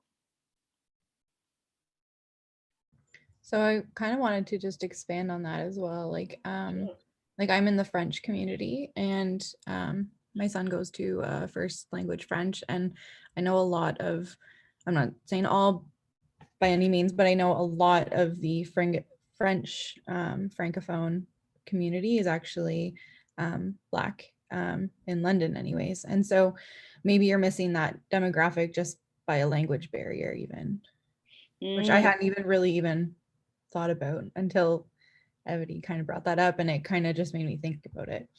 So maybe it's a language barrier as well. Excellent. Thank you. Thanks. So I think we're ready now to go to the second group. Yeah, I was a part of that second group. Okay. As well, which is why I kind of popped in. We had discussed, so Abigail, I don't know if, does everybody want me to talk for the group? You can, that's fine. Okay, so Abigail had kind of mentioned that she is targeting the Black community because of the texture of the hair and like the scale on which your hair is kind of on, and how there's been a lack. And Abigail, please step in if I'm saying the wrong words, please. So she had targeted that aspect and how she has thought about expanding going forward. And then me and Cecilia had kind of said that we both really didn't like look at the like cultural backgrounds of people with regards to like the color of their skin. Like I honestly just had business owners because I'm a business to business, and like of an age group was more of where we had looked, and maybe that's our fault as a whole. Like maybe we do have to look at specifically targeting those areas because we might be missing them. We just might be missing them, and that was I kind of discussed that at the end as well, is like one of my fears is like saying the wrong thing or saying the wrong word, and then that like maybe that demographic is turned off by the way I said something, or thinking that I'm coming off in a negative like light. Yeah. Sorry, my dog is barking. Okay. And yeah, like so I didn't really include specific like Black, Indigenous, or people of color in my marketing or in my thought process, which going forward, I definitely want to take a harder look at that and really maybe focus more on it. Make sure I'm not missing that demographic and that group of people.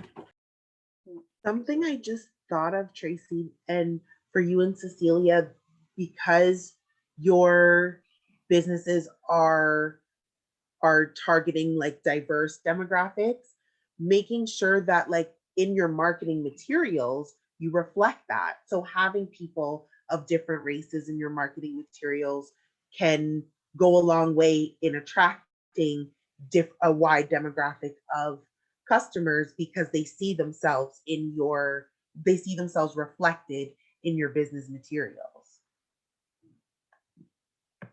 Yeah, really good. That's a great point. Can I just add something to that? Yeah. I've always wondered, like, because I'm selling clothes, I'm hesitant to advertise for like, do I even need to say like what your background has to be? Like it's just automatically for anyone. So I don't know if I need to say like Black women can buy this, Indigenous women can buy this. Like I feel like that's and maybe I'm wrong. I just feel like it's an assumption when it's like a clothing brand. I don't know. Does that make sense? Personally, for me, every time, not every time, but when I am in conversation, there are almost always the stereotypes of what is white clothes based on, you always see white women wearing it. You always see it advertised as white people, and it's even a shock. Oh, they have a Black person on their, on their picture, because it's it's always like we're not represented, like Abigail was saying, within the marketing. So like when you are going to be promoting it, having Black women, maybe she's wearing a scarf or she's wearing her natural hair and she's wearing your clothes, just to show that everyone, an Indigenous woman that is, not, you don't make them look more white wearing the white clothes, but you can authentically be you wearing our clothes. So it's not a matter of having to say that, but you can show that within your marketing by including us in that. Right. But doesn't it have to be like all or nothing? Like if I feel like if I start advertising for all these minorities specifically, then it's almost gone too far the other way, if that makes sense. Like it's not just for minorities either. So I don't know what the balance is. Do you know what I mean? Well, normally when things are for minorities, it's said, and that almost kind of makes me feel brings up that privilege to where when it's too much of when like everything is so white and that's where we're leaving people out. But like it's not that everything is white, just a lot of white people are creating a lot of different things, and they're just showing themselves in what they create, not taking immigrants and marginalized communities into account. But your fear of going the complete opposite way is really it almost feels like to me like because I'm like I don't know how to explain. I don't know if anyone understands what I'm saying, Well, but I'm like, I think I get what you're saying. It's like, what is too far the other way? Right. It's like, is marketing to minorities and openly doing so actively in your marketing, is that really a bad thing? Like, and it's not, I understand what you were saying about like, it doesn't have to be all or nothing. It's just that typically in the world, when things are advertised, the default is primarily white people. And so now you're seeing more of a shift where marketing materials can have that that appeal to show that we're being acknowledged, because in the past we weren't. People of color, people of different races weren't like catered to. It was all the products are made by white people for white people. And so that it's just showing like you don't have to say my brand makes modest clothing that anyone can wear, but you can like everybody said, you can show it. And then it just becomes unspoken that, hey, we're inclusive. We cater to everybody. And it kind of makes me think of Scotiabank did an ad that came across really tone deaf, because they had an ad that had Canadian money and it said something like customers as colorful as our money is, and had people of color in their ads. And it was like, this is a little insensitive in the tonality of how the ad comes across. So just being mindful of how you can try to do something that's inclusive and it comes across offensive in the end. And I would even challenge you with the question that you asked, which was, do you really have, like, even if you were to get a whole bunch of marginalized people as well as white and all this, wouldn't white people also know it's for them, or do they always have to see majority of themselves for them to buy something? This is what I'm writing down to try and better explain. Okay. I this think is a great conversation. Yeah. In terms of I think unpacking this. What I'm trying to communicate, maybe I'm not doing this properly, is that like you guys are totally right in fashion. Like it's white dominated. But in modest fashion, it's not. It actually like originated in the Middle East. That's where like Christianity was born and everything, and then kind of traveled to North America. So that's what happened with the whole idea of like modest dress and everything. So in Canada, women who dress modestly, like just factually, aren't white. So when I put like advertisements out saying modest fashion, I feel like I actually do need to include white women specifically so that white women in Canada know it's also for them. Does that make sense?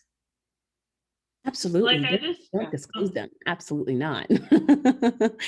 It's just that aspect of just making sure if you are being inclusive, just to show it. That's really all it is. And Yeah. like Mariam said in her presentation about that intention piece and the impact you're trying to make, you can't go wrong if you actually genuinely are seeking to know and to connect with all types of people, then you can't go wrong. You don't need to exclude them. It's just a matter of just, it's easier for you to forget marginalized communities than it is for you to forget white women and white men that you want to reach. Well, and I just wanted to like give sort of like an example of like my experience, but more in the makeup realm, but I think it transfers into fashion as well. But like what I've seen other brands do is, say for you want to buy lipstick, right? And you're looking online, they would have the shade on models of a few different skin colors so that you can get an idea of what it will look like on your skin color, as opposed to just, because I can't tell you the number of times I bought makeup or whatever and the color comes and I'm like, oh God, this is not what I expected, right? But it's like, especially with being online, you can only go by the photos of where you see the product, and if it happens to be on like a white person, it just may not look the same, right? And so that to me is something I like really like when I see a brand that's like, okay, I mean, you're not going to get everybody, and you can't have every single background represented, but like it gives somewhat of an indication for someone like me with olive skin, like how this might look, rather than me having to guess compared to somebody with a more fair skin. And then it doesn't work out. That's really frustrating. Yeah, no, I totally get that. And I've already lined up through like social media and stuff, a bunch of different women that are different backgrounds and stuff, because I know that's really important. And I think when you sort of started off, I think it felt to me that you were sort of worried that you might be sort of a bit too performative, that says I have one of you and one of you and one of you. And I think I mean, to close this out, I mean, for me, it's being able to look at something and say, oh, you mean me too. Because often when I look at things, I see the default as white, so I don't even look. I just move on to something else. So this is like, even in terms of your strategies, just to be able to even Janan's point, is that somebody looks at it, or Ivori's or Abigail's, is just sort of being able to sort of say, you actually mean me as well, in terms of some of your thinking. So yeah, I think this is the last thing I'll say. But I think like part of it for me is that like I don't think I should be the one deciding who it's for. Like it's for everyone. Like I want women of every background and culture and like religion, everything, to just decide if they like it or not. Like I want to decide, like I want to design for everyone, and then they can come to my brand. Does that make sense? Yeah. So it's a combination of what you're sharing in terms of your design, and in a combination of who you're reaching. Yeah. So that they can come and say, can you make this for me? Right. So that's sort of where I would sort of think about. I'm adding into that just that equity piece of like, just because that's what you want it to be for everyone doesn't mean everyone has the equal opportunity to be able to get it, because we're so used to things not being necessarily for us. Like there's some places where I can't really go because of the sizes and the way my body shape is, the sizes don't really match, and I'm never able to really get a good fit. So looking at the needs, if you have something that you're selling, but not everyone needs the same thing, because as soon as you advertise, I'm pretty sure like it's easy for you to get a certain demographic, but then what are the needs that other demographics need to see to be able to see that they feel like this is for me also? Say, just writing off of every what everyone is saying, that equity piece of it's not all the same thing that we need for us to buy your product. Excellent. Thank you. Thanks, everyone. I think we have one more group, yes? Yes. So the last group was Brittany, Evie, and Rachel. I can start. So one thing that I had brought up in our group specifically with the question, who were you thinking of as customers? So when I started doing my business plan and doing a lot of research into target markets and things like that, my target market was essentially young, white, female millennials. So I didn't think too much of it at the time. But more recently, I started doing some more research. And I found this graph on Statista that showed that a white population was 3 times more likely than a Black population to own a dog. There wasn't a lot of supplementary information available with that, so I kept looking, and I came across some really interesting information, and essentially came across this big journal article and the title is "Man's Best Friend: How Dogs Have Been Used to Oppress African Americans," and it just touches on the use of dogs as tools of oppression against African Americans, and its roots in slavery and how it persists today. Specifically talking a bit about police interactions and the use of dogs within the Black community.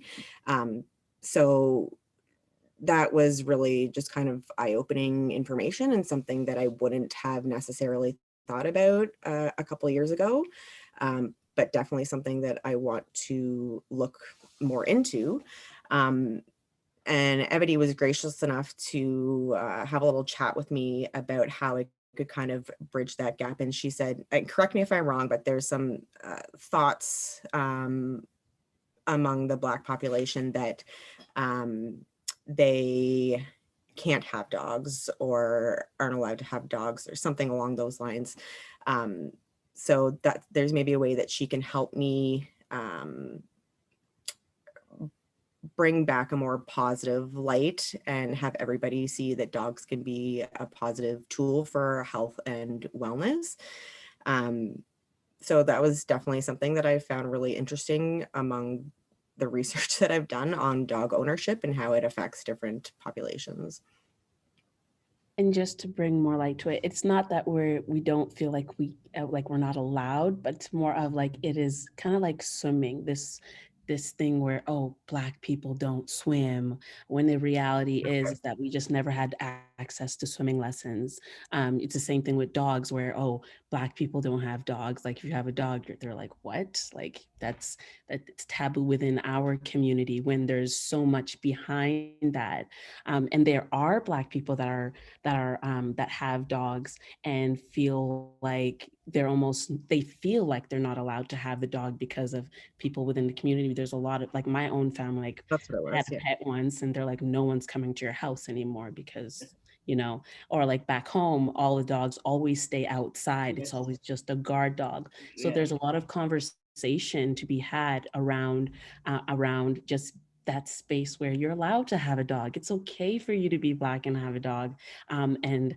So taking out that barrier of this is a place for white people to have their accessories for dogs and just literally dog owners. So now being able to have, and I had given her idea of, we have African prints, that a lot of Black people are wearing, utilizing an African print, like maybe have I don't know what you'd call it, that if it's a campaign or whatever it is, where you have an African print something, or, just really making it inclusive to, and that's not just Black people, but any people who don't traditionally have animals, because it really is kind of like a privilege to even have a pet sometimes, not just because of affording it, but like people would look down at you because, oh, you can't afford this, but you have a dog type thing, as if you're not allowed to have a dog.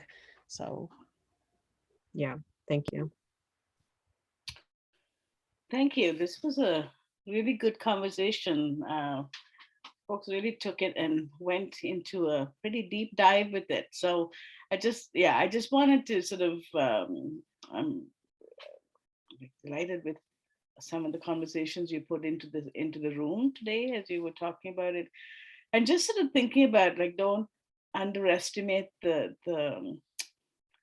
power of what your brand can tell people as to who you are open to, and also remembering that just because you do it, you won't necessarily see immediate results. There is a transactional relationship when you're in business in terms of what you have to offer that I would want to buy.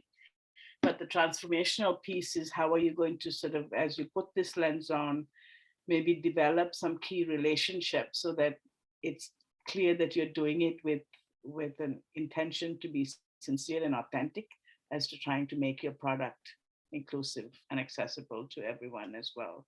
So those are the two hats I'd kind of like to leave you with as you sort of go forth with this. And I thought, just to close it out, I think I have 5 more minutes on my clock.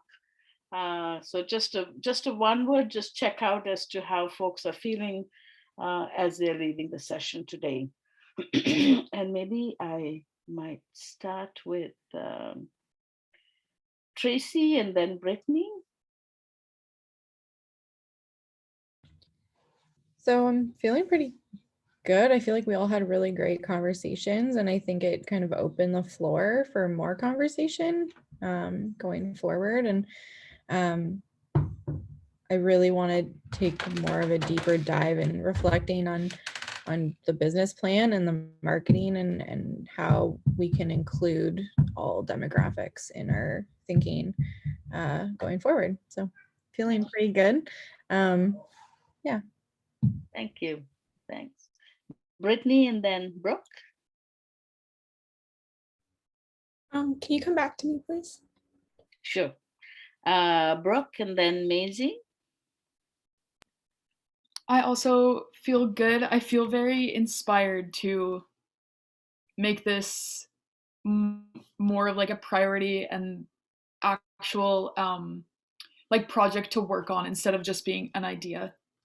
And thank you very much for everything today. Thank you. Thank you. Maisie and then Steve, followed by Janan. I'm also feeling pretty good, pretty inspired. I did want to make one comment though, partly something someone else said, but also because like we've been focusing a lot on race, which is really important, but also like for some of us specifically, this won't matter, but for some of us, we need to also look at minorities within minorities. Like someone said that Abby's main target is Black people, but I was also thinking that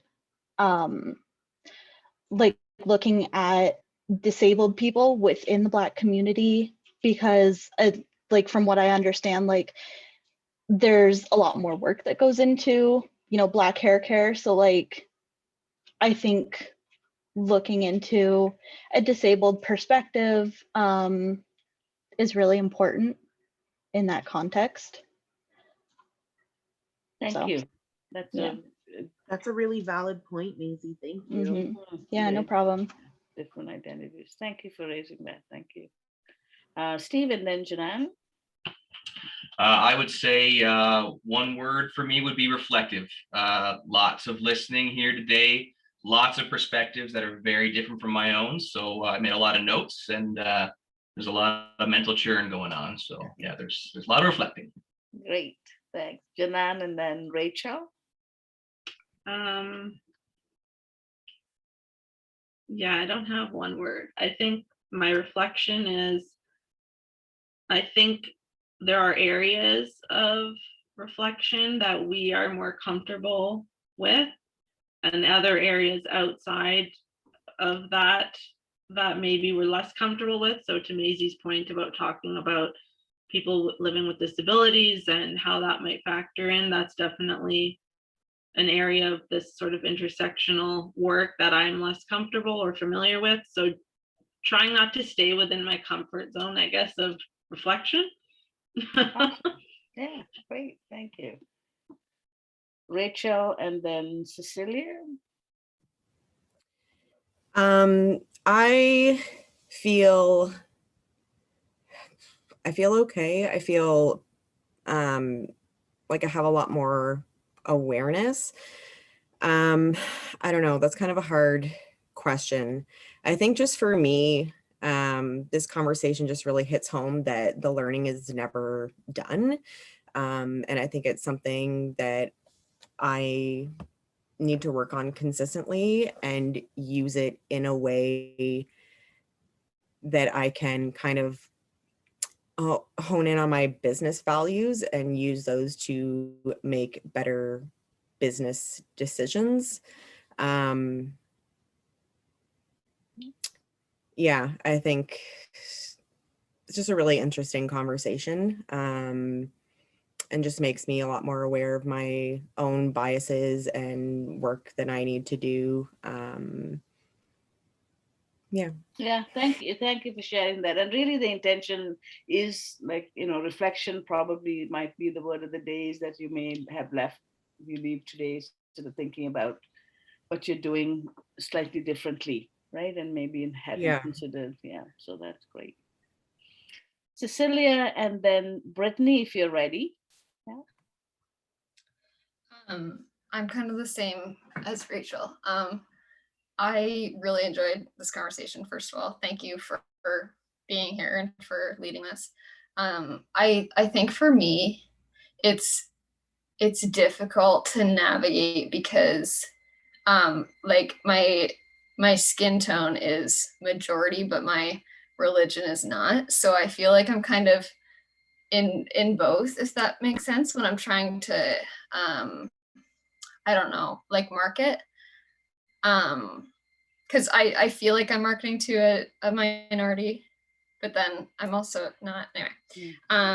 But yeah, it was really good to get everyone's opinion, especially in a space where we're all open-minded and comfortable discussing. So thank you. Thank you. Yes, and what you're sort of speaking to is this work, right? So it's reflective and not to sound flip, but I've also said if it was easy, it would have been done, right? So yeah.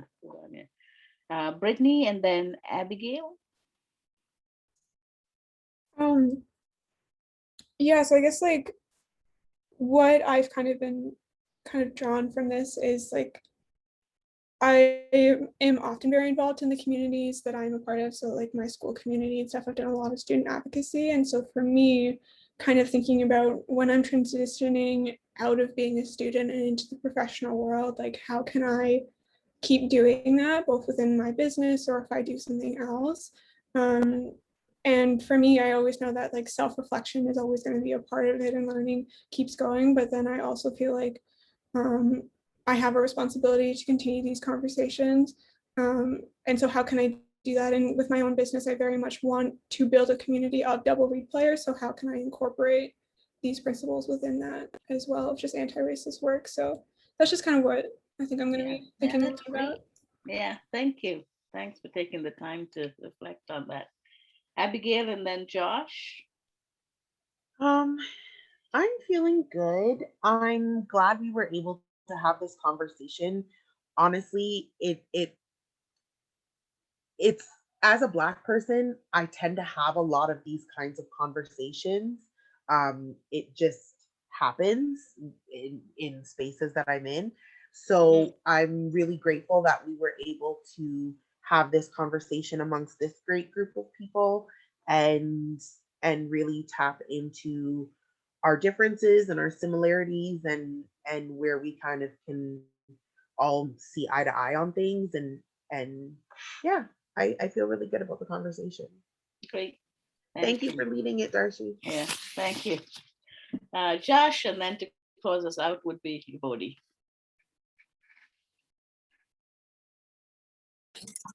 Hello.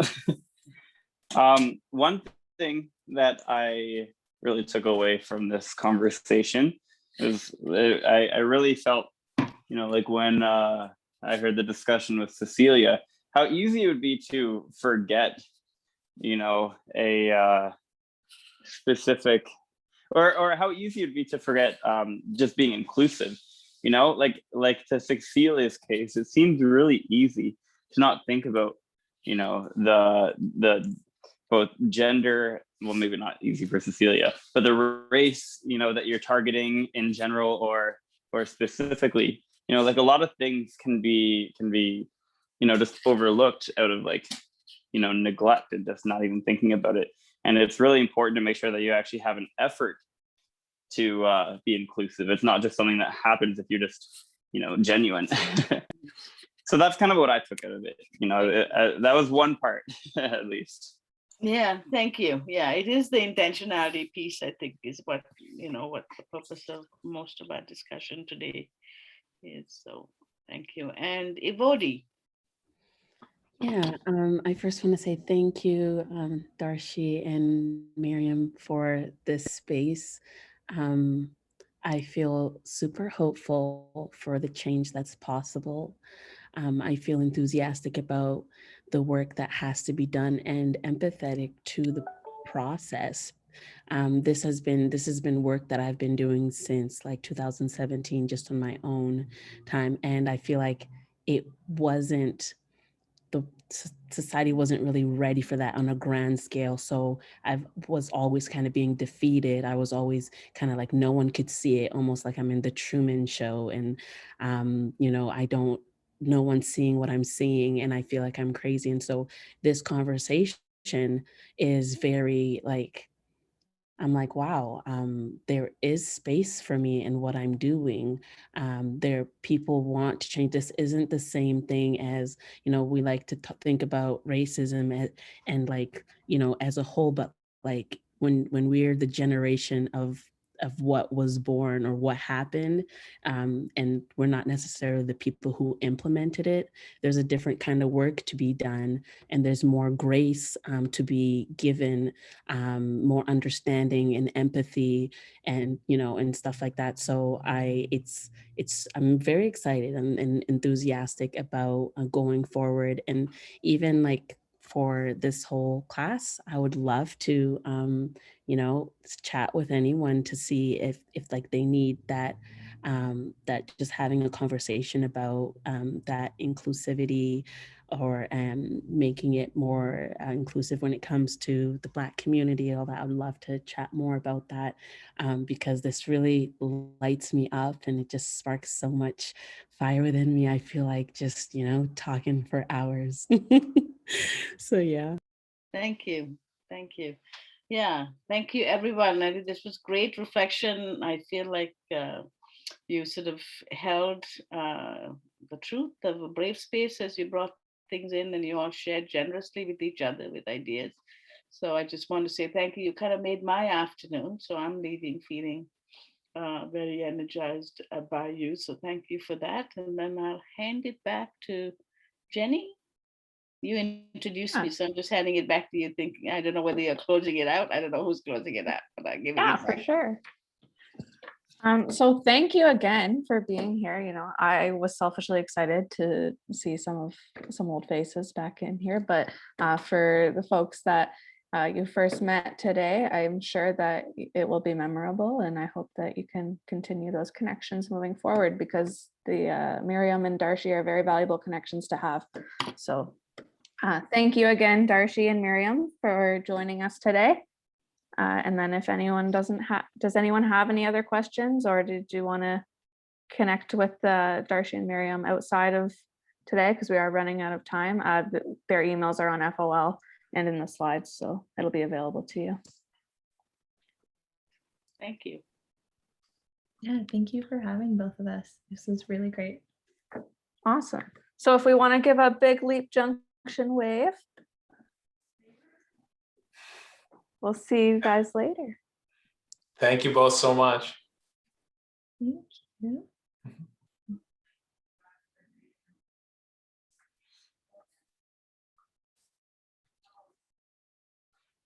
Okay, guys. Well, I hope you enjoyed today's session. There's some really good conversations in there. I don't know if you're feeling drained or energized. Either way, I hope you took something away from today. Definitely. I'm definitely going to be here for another 10 minutes or so. If anyone wants to stay and have questions, Abigail, I know you and I are meeting. So if you want to chat with me, we've got one ahead of you, but still time's available tomorrow if you're looking for any office hours. One thing of note before we head off today, if you are planning on completing, I know a few of you have gone through and had your meetings with Kim Medinsky around your customer research. I know Brooke, Maisie, Tracy as well, John and Steve.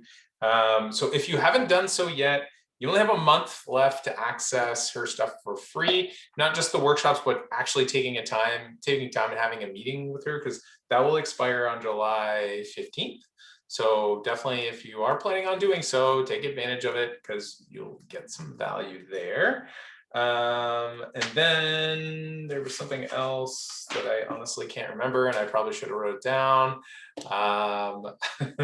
The pre-work for tomorrow. I was gonna say the yes, that's what it was. Yes. So yeah, so Eric Sloat is coming tomorrow. I don't have too much information on the workshop because Kelsey has organized Eric to come over and join us, but I know that the pre-work email was sent out to you. Is anybody still having trouble accessing those documents? They are on FOL.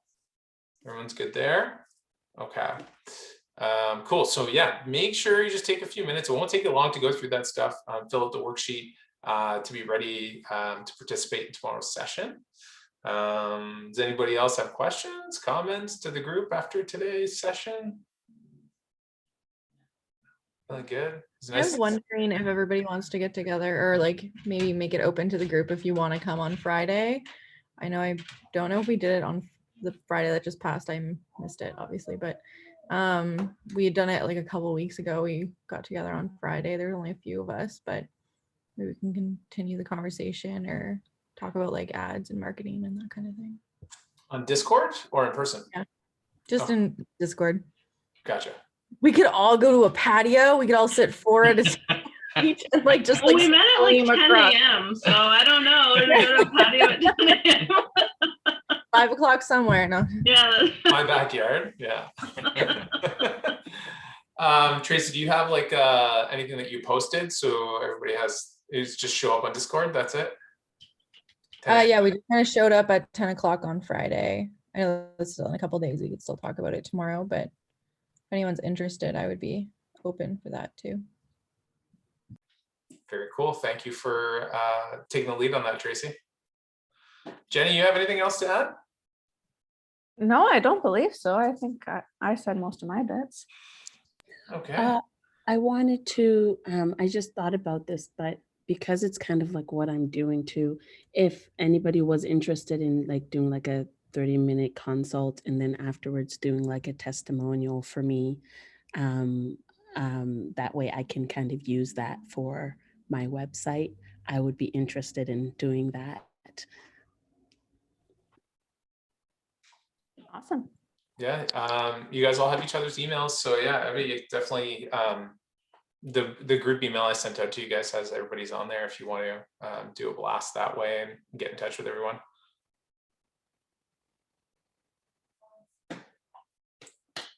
Cool. Okay, well, if there's nothing else today, guys, great work. Thank you for joining us today, and we shall see you all tomorrow at 1 o'clock, unless you want to stay and hang out with us. Otherwise, enjoy the rest of your day. Yeah, there is something else. I can't remember it. I'm sure I'll remember for tomorrow. So I'll tell you. Business plan overview, are we getting that tomorrow? Like, are we going to go over that soon? I couldn't hear what you said there, Tracy.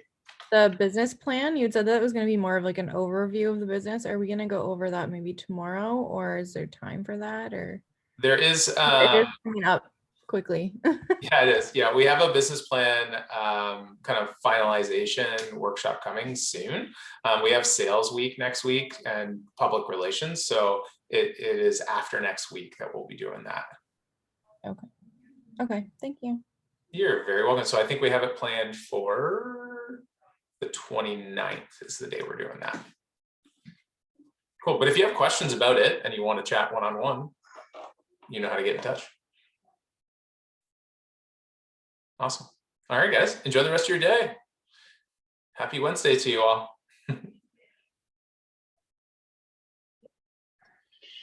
Dave?